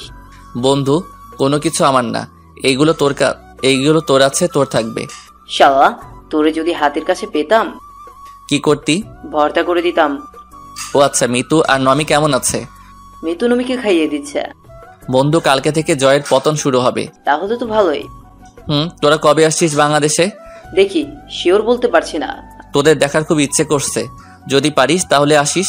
আচ্ছা আচ্ছা, রাখছি তাহলে। আচ্ছা। রাহুল ফোনটা রেখে ক্যান্টিনে চলে যায়। রাহুল ক্যান্টিন থেকে খাওয়া দাওয়া করে আবার কাজ করতে থাকে। রাহুল কাজ করছিল তখন রাজীব রুমে আসে আর বলে, স্যার, এই যে লিস্টগুলো দেখে বুঝতে পারলাম বেশিরভাগ অর্ডার দুবাই থেকে এসেছে, আর কয়েকটা অর্ডার ইন্ডিয়া থেকে। দুবাই একটা কোম্পানির অর্ডার দেখে আমার চোখ আটকে গেল। আমি ফোন নিয়ে সুফিয়ানকে কল দিলাম। সুফিয়ান ফোন রিসিভ করতেই আমি সুফিয়ানকে বললাম, তুই কি এখন ফ্রি আছিস? তোর সাথে কথা বলার জন্য আমি সবসময় ফ্রি আছি, বল কি বলবি? দুবাইয়ের একটা কোম্পানি জয়ের কোম্পানিকে 10,500 কোটি টাকার অর্ডার দিয়েছে। কি বলছিস কি তুই? এটা দেখে আমিও তো অবাক হয়ে গেছি। কোম্পানির নাম কি? আরজি কোম্পানি। কি? হ্যাঁ, আজকে রাতে তো আরজি কোম্পানির সাথে আমার মিটিং আছে। তাহলে তো ভালোই। শোন, তোকে একটা কাজ করতে হবে আমার। আমি বুঝে গেছি কি করতে হবে, তুই চিন্তা করিস না। আজকে আমি ওই কোম্পানি জয়ের সাথে চুক্তি বাতিল করে তোর সাথে চুক্তিতে যাবে। ধন্যবাদ বন্ধু। আর কোনো কোম্পানি আছে কি? বাকিটা আমি সামলে নিব বন্ধু, তুই শুধু এই কাজটা করে দে। চিন্তা করিস না, কালকে সকালে একটা মেল তোর কাছে যাবে। রাহুল ফোন কেটে অফিসের কাজ শেষ করে চলে যায় ডাক্তারের সাথে দেখা করতে। ডাক্তারের চেম্বারে গিয়ে রাহুল বলে, আচ্ছা, ডাক্তার কেমন আছেন? আরে রাহুল জি, ভালো আছি। তুমি কেমন আছো? আছি একরকম। কোনো সমস্যা হয়েছে? কয়েকটা পেইন কিলার দরকার ছিল। কেন, কি হয়েছে? ব্যথা একটু বেড়ে গেছে। আচ্ছা, আমি লিখে দিচ্ছি। আচ্ছা। রাহুল, তোমায় একটা কথা বলার ছিল। হ্যাঁ ডাক্তার, বলুন। উর্মি এই হাসপাতালে আসে আর তোমার খোঁজ করে কালকেও এসেছিল। আর কত লুকোচুরি খেলবে? এবার তো তাদের সামনে দাঁড়াতে পারো গিয়ে। সবাই তোমার আশা ছেড়ে দিলেও উর্মি তোমায় খুঁজে যাচ্ছে। মেয়েটার চেহারা কেমন যেন রুক্ষ হয়ে গেছে। উর্মির দিকে তাকালে কেমন জানি মায়া হয়। যাব ডাক্তার, আর 2 মাস পরে আমি তাদের সামনে গিয়ে দাঁড়াবো। যত তাড়াতাড়ি পারো তাদের সাথে দেখা করো। রাহুল প্রেসক্রিপশন নিয়ে ডাক্তারের রুম থেকে বেরিয়ে এলো। রাহুল একটা দোকান থেকে মেডিসিন কিনে গাড়িতে উঠতে যাবে, তখন রাহুল কারোর সাথে ধাক্কা লাগে। রাহুল তাকিয়ে দেখতে পায় একটা মেয়ে। রাহুল ভালো করে তাকিয়ে দেখলো এটা সুমি। রাহুল সরি বলে সেখান থেকে চলে আসছিল, তখন লোকটাকে আমি সরি বলতে যাব, তখন তাকিয়ে দেখলাম কেমন জানি পরিচিত মনে হচ্ছিল। আমি একটু ভালো করে লোকটার পা থেকে মাথা পর্যন্ত খেয়াল করলাম। লোকটাকে দেখে রাহুলের মতো মনে হচ্ছিল। আমি তখন বললাম, রাহুল, এই রাহুল। আমি সুমির কথার কোনো উত্তর না দিয়ে আমি আমার গাড়ির কাছে চলে এলাম, আর মেয়েটা পিছন থেকে আমায় ডাকছে আর আমার পিছন পিছন আসছে। রাহুল দাঁড়াও, রাহুল একটিবার দাঁড়াও প্লিজ রাহুল। আমি তাড়াতাড়ি করে গাড়িতে উঠে গাড়ি স্টার্ট দিয়ে সেখান থেকে চলে এলাম। আমি আমার মনের সুখে গাড়ি চালাচ্ছিলাম, তখন খেয়াল করলাম একটা গাড়ি আমায় ফলো করছে। আমি গাড়িটার দিকে একটু ভালো করে তাকিয়ে দেখলাম গাড়িটা সুমির গাড়ি। আমি তাড়াতাড়ি করে গাড়ির স্পিড বাড়িয়ে দিলাম। কিছুক্ষণ পর আমি বাসায় এসে নিজের রুমে চলে গেলাম। এদিকে সুমি কিছু দূর রাহুলের গাড়িকে ফলো করলেও কিছু সময় পর রাহুলের গাড়ি আর খুঁজে পায়নি। সুমি বাসায় ফিরে উর্মিকে ডাকতে শুরু করে, উর্মি আপু, উর্মি আপু, আপু কোথায় তুই? সুমির চিৎকার শুনে সবাই ড্রয়িং রুমে চলে আসে। উর্মি নিচে এসে সুমিকে বলে, কি রে, তুই এত চিৎকার করছিস কেন? আপু আজকে আমায় নাচতে ইচ্ছে করেছে। তুই এই কথা বলার জন্য চিৎকার দিয়ে বাড়ি মাথায় তুলে নিয়েছিস? হ্যাঁ রে আপু, আমি আজকে তোকে যা বলবো সেটা শুনে তুইও নাচতে শুরু করবি আর বাড়ি মাথায় তুলে নিবি। সুমি, কি বলবি সেটা বল, এত হেয়ালি করছিস কেন? আমি আজকে হাসপাতাল থেকে ফেরার পথে একজনের সাথে আমার দেখা হয়েছে। তার নাম শুনলে তোমরাও চমকে যাবে। আরে বলবি তো, কার সাথে দেখা হয়েছে? আমার ছেলে মানে? সুমি, কাকে দেখে এসে এত লাফাচ্ছিস? তোমার ছেলেকে দেখে বড় মামি। কাকে দেখেছিস একটু ক্লিয়ার করে বলবি? হাসপাতাল থেকে আমি ফেরার সময় দাদিমার মেডিসিন কেনার জন্য আমি একটা ফার্মেসিতে যাই। মেডিসিন কিনে আমি যখন বের হতে যাব তখন আমি রাহুলকে দেখতে পাই। কি?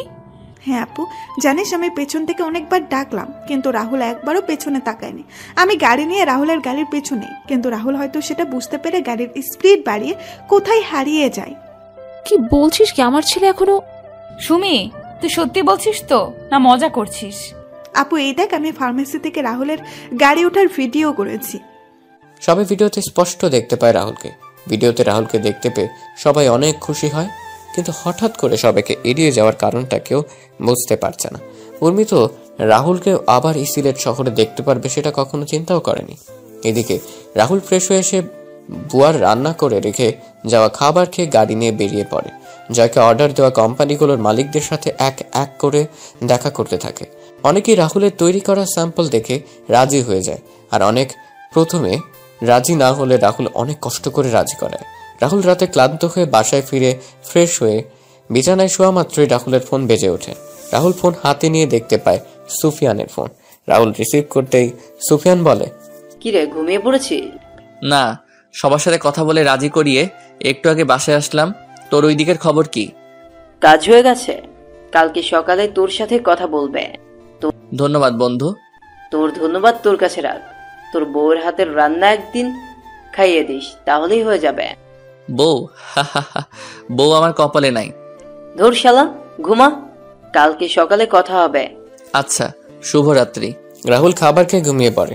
পরের দিন সকালে রাহুল ঘুম থেকে উঠে দেখতে পায় তার জিমেল অ্যাকাউন্টে একটা মেইল এসেছে। রাহুল মেইলটা পড়ে অনেক খুশি হয়। তারপর রাহুল অফিসে এসে তার পিএ রাজীবকে বলে, রাজীব, অফিসের সকল স্টাফদের 20 মিনিটের ভিতরে আমাদের মিটিং রুমে দেখতে চাই। তাদের সাথে আমার কিছু গুরুত্বপূর্ণ কথা আছে। আচ্ছা স্যার। কিছুক্ষণ রাজীব এসে রাহুলকে নিয়ে যায় মিটিং রুমে। রাহুল সবার সাথে কৌশল বিনিময় করে রাহুল সবাইকে উদ্দেশ্য করে বলে, দুবাইয়ের একটা কোম্পানি সহ আমাদের দেশের কয়েকটা কোম্পানি আমাদের তৈরি প্রোডাক্টগুলো দেখে বেশ পছন্দ করেছে। প্রত্যেক কোম্পানি প্রথম অবস্থায় 3,500 প্রোডাক্ট অর্ডার করছে আর সময় দিয়েছে 1 মাস। আমি জানি 1 মাসে কখনো সম্ভব না, তবুও আমরা সবাই একসাথে কাঁধে কাঁধ মিলিয়ে এই সুযোগটাকে কাজে লাগিয়ে প্রমাণ করে দিব আমরাও পারি। সবার বেতন ডাবল করে দিব, আর যারা ওভারটাইম কাজ করবে তারাও ওভার কাজের জন্য বোনাস পাবেন। যে করে হোক আমাদের জয় গ্রুপ ও কোম্পানিকে পথে নিয়ে আসব।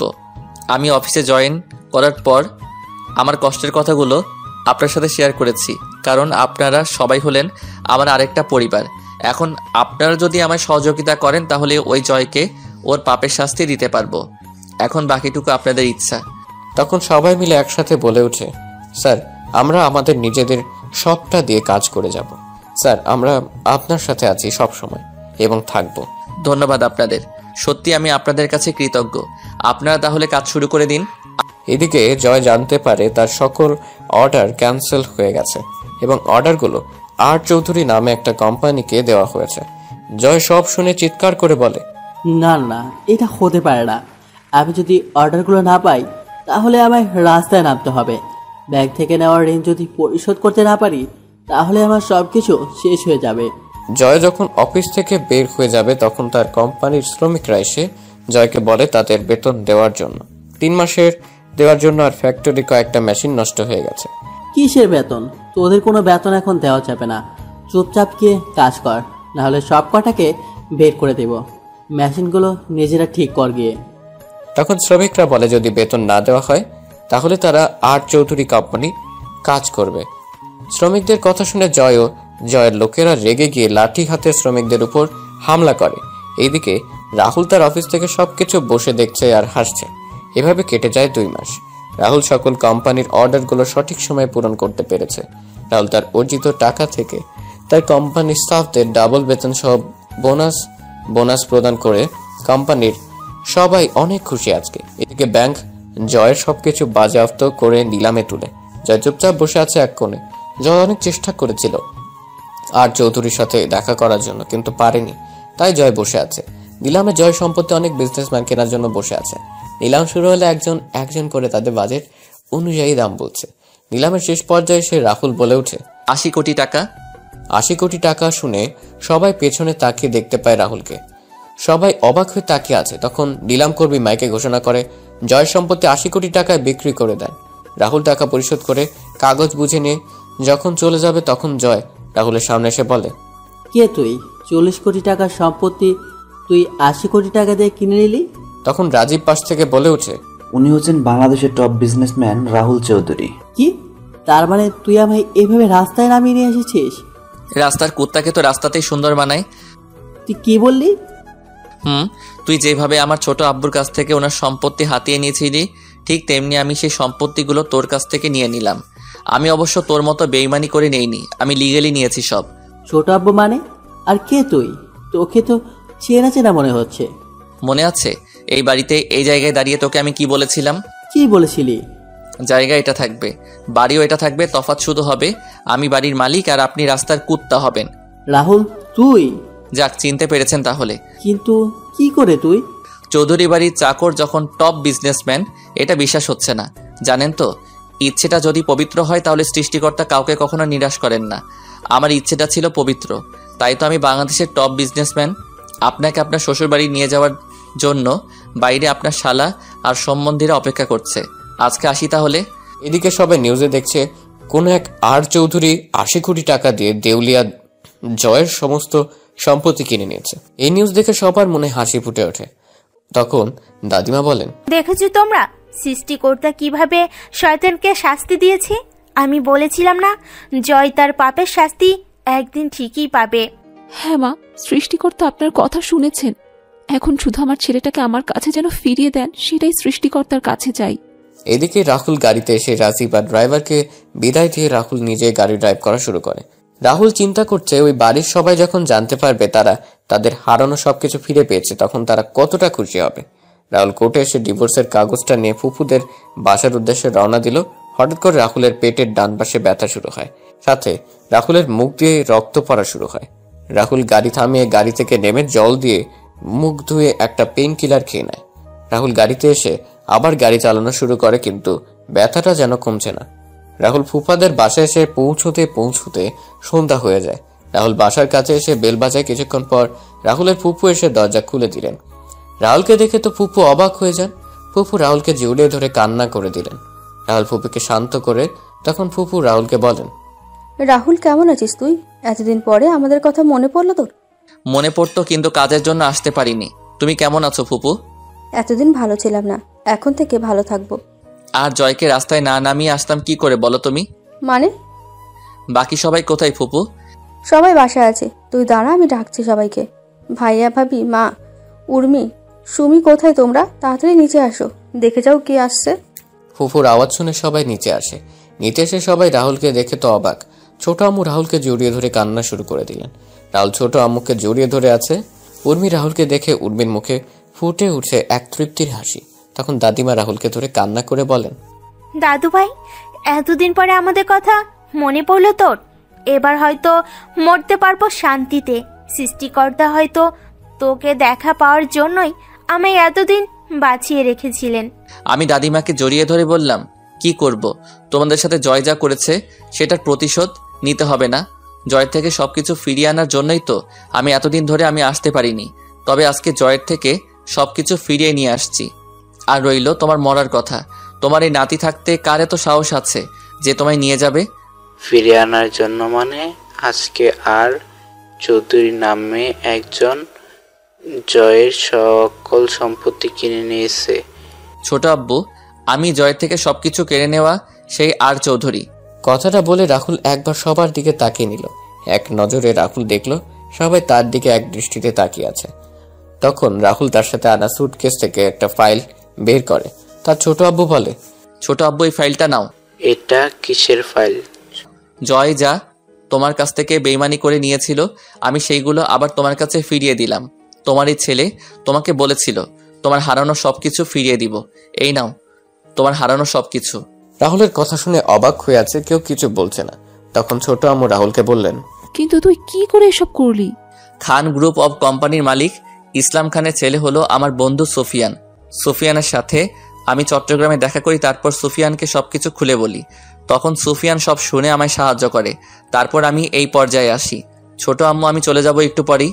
রাহুলের কথা শুনে উর্মির মুখটা কালো হয়ে যায়। উর্মি সেখান থেকে তার রুমে চলে যায়। উর্মির চলে যাওয়া রাহুলের চোখ এড়ায়নি। রাহুল একবার উর্মির যাওয়ার দিকে তাকিয়ে আবার সবার দিকে মনোযোগ দিল। কোথায় যাবি তুই? কোথায় যাবি? কোথায় যাব জানি না, তবে হয়তো অনেক দূরে চলে যাব। রাহুল কথাটা বলে সুমির সামনে গিয়ে বলে, কিরে ফাজিল, কেমন আছিস? আর কয়েকদিন পরে তো ডাক্তার হয়ে যাবি তুই। তোমার সাথে আমার কোনো কথা নাই। ওয়েট, তুমি জানলে কি করে? আমি সব জানি। এখন বল, আমার সাথে কথা বলবি না কেন? 2 মাস আগে তোমাকে কতবার ডাকছিলাম, কিন্তু তুমি কি করলে? আমার কোনো কথার ডাক না শুনে চলে গেলে। আচ্ছা, আমার ভুল হয়েছে, আমায় ক্ষমা করে দিন। না, কোনো ক্ষমা নাই। আমি আর কয়েক ডজন চকলেট এনেছিলাম তোর জন্য, কিন্তু তুই তো কথা বলবি না আর আমায় ক্ষমা করবি না। তাহলে কি আর করার, সেগুলো আবার নিয়ে যাব। আচ্ছা, নিয়ে যাও, আমি কি মানা করছি? আচ্ছা। রাহুল সুটকেসটা নিয়ে সিঁড়ি বেয়ে উপরে উঠছিল। তখন সুমি বলে, দাঁড়াও। কেন? আমার চকলেটগুলো দিয়ে তারপর তোমার বউয়ের কাছে যাও। বউ মানে? দাদু ভাই, আমরা তোর আর উর্মির বিয়ের ব্যাপারে জেনে গেছি। ও ভালো। কি হলো? চকলেট কই? এই নে চাবি, গাড়িতে গিয়ে দেখ রাখা আছে। এবার তোমার সাথে গিয়ে করতে পারো। কি করবো রে ফাজিল? দেখা। আর চকলেট আনার জন্য ধন্যবাদ বলেই চাবিটা নিয়ে আমি চকলেট আনতে চলে গেলাম। রাহুল সিঁড়ি বেয়ে উপরে যাচ্ছে আর বাকি সবাই হাসছে। রাহুল একবার সবার দিকে তাকিয়ে উপরে চলে যায়। রাহুল উর্মির দরজার সামনে গিয়ে কড়া নাড়ে। তখন উর্মি বলে, কে? ম্যাডাম, আমি রাহুল। কি চাই? আমার কিছু চাই না ম্যাডাম, অনেক কিছু পেয়েছি আপনার আর এই পরিবার থেকে। আপনাকে কিছু দিতে চাই ম্যাডাম। আয়, ভেতরে আয়। ম্যাডামের কণ্ঠ শুনে বুঝতে পারলাম ম্যাডাম কান্না করছিল। আমি রুমে ঢুকে ম্যাডামের দিকে তাকালাম, দেখলাম ম্যাডামের চোখ লাল হয়ে আছে আর চোখগুলো ফুলে আছে। ম্যাডামকে বললাম, ম্যাডাম কি হয়েছে? কই, কিছু হয়নি তো। উর্মি রাহুলের দিকে একবার তাকিয়ে অন্যদিকে মুখ ফিরিয়ে কথাটা বলল, তাহলে আপনি কান্না করছিলেন কেন? আমি কোথায় কান্না করছিলাম? আপনার চোখ মুখ দেখে বোঝা যাচ্ছে। আর বিশ্বাস না হলে পাঠক আর পাঠিকাদের জিজ্ঞেস করেন। কি জন্য আসছিস বল? তুই না বললি চলে যাবি? আপনার শেষ ইচ্ছেটা পূরণ করতে এলাম। কি? রাহুল হঠাৎ করে পেটে ধরে বসে পড়ে। রাহুলের হাত থেকে সুটকেসটা পড়ে যায়। সুটকেস পড়ার শব্দে উর্মি ঘুরে তাকায়। আমি তাকিয়ে দেখলাম রাহুল মেঝেতে পেটে হাত দিয়ে বসে আছে। আমি রাহুলের কাছে গিয়ে বললাম, রাহুল কি হয়েছে? আমি ঠিক আছি, আমায় একটু সুটকেসটা এগিয়ে দিবেন? তুই আগে বিছানায় বসে একটু রেস্ট নে, তারপর কথা বলা যাবে। না ম্যাডাম, আমার হাতে সময় নেই, আপনি সুটকেসটা দেন। সুটকেস মেঝেতে থেকে তুলে এনে রাহুলের হাতে দিলাম। সুটকেস থেকে ডিভোর্স পেপারটা বের করে আমি সাইড করে দিয়ে ম্যাডামের দিকে কাগজটা দিয়ে বললাম, ম্যাডাম এই কাগজটার জন্য আপনি হয়তো 5 বছর 2 মাস অপেক্ষা করেছেন। এত বছর অপেক্ষা করানোর জন্য আমি সত্যি দুঃখিত ম্যাডাম। ডিভোর্স পেপারে রাহুল সাইন করছে দেখে উর্মির চোখের কোণে জল চিকচিক করছে। যে কোনো সময় হয়তো জল গড়িয়ে পড়বে। উর্মি রাহুলের দিকে অশ্রুসিক্ত চোখে তাকিয়ে কান্না করে বলে, রাহুল আমায় ক্ষমা করা কি যায় না? কি জন্য ক্ষমা করব? তাহলে আমায় ডিভোর্স দিচ্ছ কেন? আপনি এই একটা জিনিসই তো আমার কাছে চেয়েছেন, আমি আপনাকে না করি কিভাবে? সবসময় তো আমায় বাদ দিন ওইসব কথা। রাহুল আমায় আপন করে নেওয়া যায় না? আগে সবকিছু কি ভোলা যায় না? ম্যাডাম আসি আমি, আমাদের ডিভোর্স হয়ে গেছে ম্যাডাম, আর এখন তো সব শেষ হয়ে গেছে। রাহুল প্লিজ আমায় মাফ করে দাও। আমি জানি আমি তোমার সাথে যা করেছি সেটা ক্ষমার অযোগ্য। আমি সেদিন সত্যিটা জানতে পেরেছি। সেদিন নিজের করা কাজের জন্য আর নিজের উপর ঘৃণা হয় আমার ডিভোর্স লাগবে না রাহুল। আমার শুধু তোমাকে প্রয়োজন, আর কখনো আমি তোমাকে অবহেলা করব না। আমায় একটা সুযোগ দাও তুমি। ম্যাডাম সেটা আর সম্ভব না।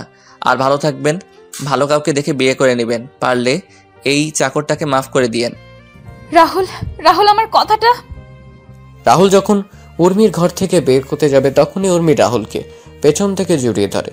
উর্মি রাহুলকে ঘুরিয়ে শক্ত করে জড়িয়ে ধরে বলে, তোমায় কোথাও যেতে দেব না, এভাবে জড়িয়ে ধরে রাখবো আমি।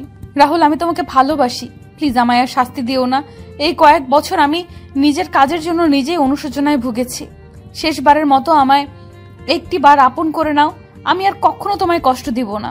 কি হলো, কথা বলছো না কেন রাহুল? আমি জানি আমি অনেক খারাপ কাজ করেছি ছোটবেলা থেকে, কিন্তু সবকিছুর জন্য আমি ক্ষমা চাইছি রাহুল। রাহুল আমি আমার ভালোবাসা দিয়ে আগের সব স্মৃতিগুলো মুছে দিব। তুমি যেমনটা চাইবে আমি তেমন করে চলবো, তবু তুমি আমায় আর ছেড়ে যেও না। তুমি যদি এবার আমায় ছেড়ে যাও তাহলে আমি সত্যি সত্যি মারা যাব। রাহুল আমায় ক্ষমা করে একটি বার আপন করে নাও, প্লিজ প্লিজ। কি হলো, কথা বলছো না কেন তুমি? উর্মি হঠাৎ তার পিঠে অনুভব করে পানি জাতীয় তরল কিছু পড়ছে। উর্মি রাহুলকে ছেড়ে দিতেই রাহুল মাটিতে পড়ে যায়। উর্মি দেখতে পায় রাহুল মুখ থেকে রক্ত পড়ছে। উর্মি চিৎকার করে রাহুলকে জড়িয়ে ধরে। উর্মি তাড়াতাড়ি করে জল নিয়ে এসে রাহুলের চোখে মুখে দিতে থাকে। উর্মি কান্না করছে আর বলছে, এই রাহুল একটিবার চোখ খোলো না, তোমার কিছু হতে পারে না। এই রাহুল একটিবার চোখ খুলো না, প্লিজ চোখটা খুলো রাহুল। তুমি আমার সাথে এমনটা করতে পারো না রাহুল। এই রাহুল। উর্মি রাহুলের চোখে মুখে জল ছিটিয়ে দিচ্ছে আর রাহুলকে ডাকছে। হঠাৎ করে রাহুল চোখে খুলে তাকায়। রাহুলকে চোখ খুলতে দেখে উর্মি রাহুলকে জড়িয়ে ধরে রাহুলের সমস্ত মুখে কিস করতে থাকে। তখন রাতুল কাঁপা কাঁপা কণ্ঠে বলে, ম্যাডাম আপনাকে ছোট থেকে একটা কথা বলবো বলে বলা হয়ে ওঠেনি, কিন্তু এখন না বলতে পারলে হয়তো আর বলা হয়ে উঠবে না। রাহুল তোমার কিচ্ছু হবে না, তুমি ঠিক হয়ে যাবে খুব তাড়াতাড়ি। তুমি সুস্থ হয়ে গেলে আমি সব কথা শুনবো তোমায় একটা হসপিটালে নিয়ে যেতে হবে। দাঁড়াও, মা, বাবা, চাচ্চু, সুমি সবে মাত্র চকলেট নিয়ে তার রুমে আসছে। তখন উর্মির চিৎকার শুনতে পায়। তাড়াতাড়ি করে উর্মির রুমের দিকে পা বাড়ায়। এদিকে রাহুল উর্মিকে বলছে, ম্যাডাম আমার হাতে হয়তো আর বেশি সময় নেই। আমি না আপনাকে সেই ছোট থেকে পছন্দ করতাম, আর কবে আপনাকে ভালোবেসে ফেলেছি সেটা নিজেই বুঝতে পারিনি। আপনার সাথে যখন কথা বলতে চেতাম তখন আপনি আমার সাথে অনেক রেগে কথা বলতেন, দুর্ব্যবহার করতেন। আচ্ছা, আপনি কি একবারও বুঝতে পারেননি আপনার শত অপমান আঘাত করার পর আমি কেন আপনার সামনে যেতাম? আপনি যখন আমায় অপমান করতেন, আঘাত করতেন, তখন আমি কিছু বলতাম না, কারণ আমি আপনাকে ভালোবাসি। আপনার এমন আচরণে আমি অনেক কষ্ট পেতাম, কিন্তু সেগুলো প্রকাশ করতাম না। আচ্ছা ম্যাডাম, আমি চাকর বলি কি আপনার ভালোবাসা পাওয়ার অযোগ্য? সত্যি কি আপনি বুঝতে পারেননি আমার ভালোবাসা? রাহুল কথাগুলো বলছিল আর চোখ দিয়ে জল পড়ছিল। রাহুলের চোখগুলো ঝাপসা হয়ে আসছে। উর্মি রাহুলকে জড়িয়ে ধরে কান্না করে বলে, ভালোবাসি তো আমি তোমায়, অনেক ভালোবাসি Rahul. I love you Rahul, love you very much. চোখগুলো বন্ধ হয়ে আসছে। আমি ম্যাডামের দিকে তাকিয়ে আছি, তখন ম্যাডাম আবার বলেন, এই রাহুল কথা বলো না, ভালোবাসি তো আমি তোকে। তুই শুনতে পারছিস না? আমায় ক্ষমা করে দিয়ে আপন করে নিবি না? বল। আরে ম্যাডাম, আপনি কি করছেন? আমার জন্য আপনাকে কান্না করার শোভা পায় না। দেখুন না ম্যাডাম, এই পৃথিবীতে এসেছিলাম অনাথ হয়ে, এখন যাচ্ছি অনাথ হয়ে, আর ক্ষমা তো আপনার কাছে চাওয়া উচিত আমার। আচ্ছা, আমি আসি এবার ম্যাডাম। তখন সুমি রুমে এসে দেখতে পায় উর্মি মাটিতে বসে রাহুলকে জড়িয়ে ধরে কান্না করছে। তখন সুমি বলে, আপু, রাহুলের কি হয়েছে? এই অবস্থা কেন? জানি না, হঠাৎ করে পেটে হাত দিয়ে বসে পড়ে আর মুখ দিয়ে রক্ত বের হচ্ছে। তুই তো ডাক্তার, একটু দেখ না বোন। আপু, রাহুলকে তাড়াতাড়ি করে হাসপাতালে নিয়ে যেতে হবে। আমার কিছু হয়নি, আমি ঠিক আছি। আমায় নিয়ে শুধু শুধু টেনশন করো না, আমায় একটু সাহায্য করো যাতে আমি দাঁড়াতে পারি। এই বলে রাহুল অনেক কষ্টে উঠে দাঁড়ায়। রাহুল যখন উর্মির রুম থেকে বের হতে যাবে তখন রাহুল আবার পেটে হাত দিয়ে বসে পড়ে। উর্মি দেখতে পেল রাহুল আবার বসে পড়ে আর রাহুলের মুখ দিয়ে রক্ত পড়ছে। এবার উর্মি আর সুমি চিৎকার করে বলে, ও মা, রাহুল! রাহুলকে জড়িয়ে ধরলাম। রাহুল, কি হয়েছে তোমার? খুব কষ্ট হচ্ছে কি তোমার? কথা বলো না রাহুল। না বাবা, মামা মামি তাড়াতাড়ি উপরে আসো। উর্মি আর নিজেকে সামলাতে পারল না। উর্মি এবার জোরে তার বাবা মাকে ডাকতে লাগলো, মা, বাবা, মা, বাবা। উর্মি আর সুমির চিৎকার শুনে নিচে থেকে সবাই উর্মির রুমে চলে আসে। সবাই দেখতে পায় উর্মি রাহুলকে জড়িয়ে ধরে কান্না করছে আর রাহুলকে ডাকছে, কিন্তু রাহুল নিশ্চুপ। তারপর সবাই মিলে রাহুলকে নিয়ে হাসপাতালে চলে গেল। রাহুলকে তাড়াতাড়ি করে অপারেশন থিয়েটারে নেওয়া হয়। এদিকে অপারেশন থিয়েটারে বাইরে সবাই বসে কান্না করছে। ভিতরে রাহুলের অপারেশন চলছে। হঠাৎ ডাক্তার খেয়াল করেন রাহুল নিঃশ্বাস চলছে না। রাহুলের বুকে চাপ দিয়ে চেষ্টা করা হলো, কিন্তু ডাক্তাররা ব্যর্থ হলেন। ডাক্তার রাহুলের মুখ থেকে অক্সিজেনের মাস্ক খুলে নিলেন। বন্ধ হয়ে গেল রাহুল শ্বাস প্রশ্বাস চিরকালের জন্য। রাহুল চলে গেল এই পৃথিবীর মায়াজাল বেঁধে করে পরপার যাত্রায়। অপারেশন থিয়েটারে সবাই এক দৃষ্টিতে তাকিয়ে আছে রাহুলের প্রাণহীন দেহটার দিকে। তখন ডাক্তার নার্সকে বলেন, ডেড বডিটাকে বাহিরে নিয়ে যাও। আপনারা ঠিকই শুনেছেন, মানুষের প্রাণহীন দেহটাকে ডাক্তারদের ভাষায় ডেড বডি বা লাশ বলে। ডাক্তারের কথায় নার্স ডেড বডিটার উপর সাদা চাদর জড়িয়ে স্ট্রেচারে করে ঠেলতে ঠেলতে অপারেশন থিয়েটার থেকে বের করে উর্মিদের সামনে রেখে চলে যায়।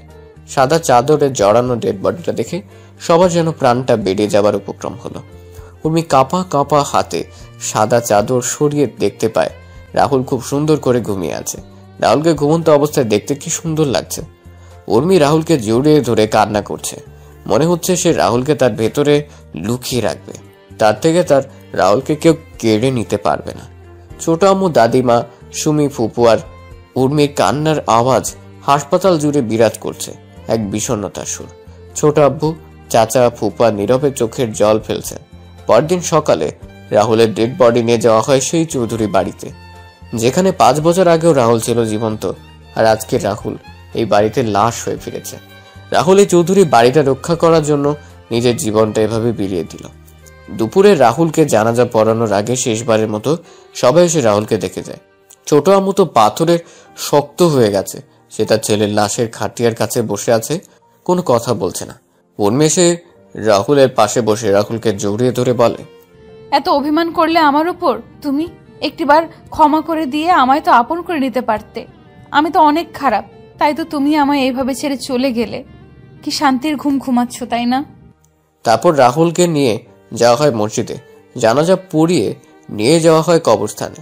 রাহুল চলে যায় নিষ্ঠুরতম পৃথিবী ছেড়ে অন্ধকার জগতে, যেই কবরে যেতে হবে একা নিজেকে। রাহুলকে হারিয়ে উর্মিও পাগল হয়ে যায়।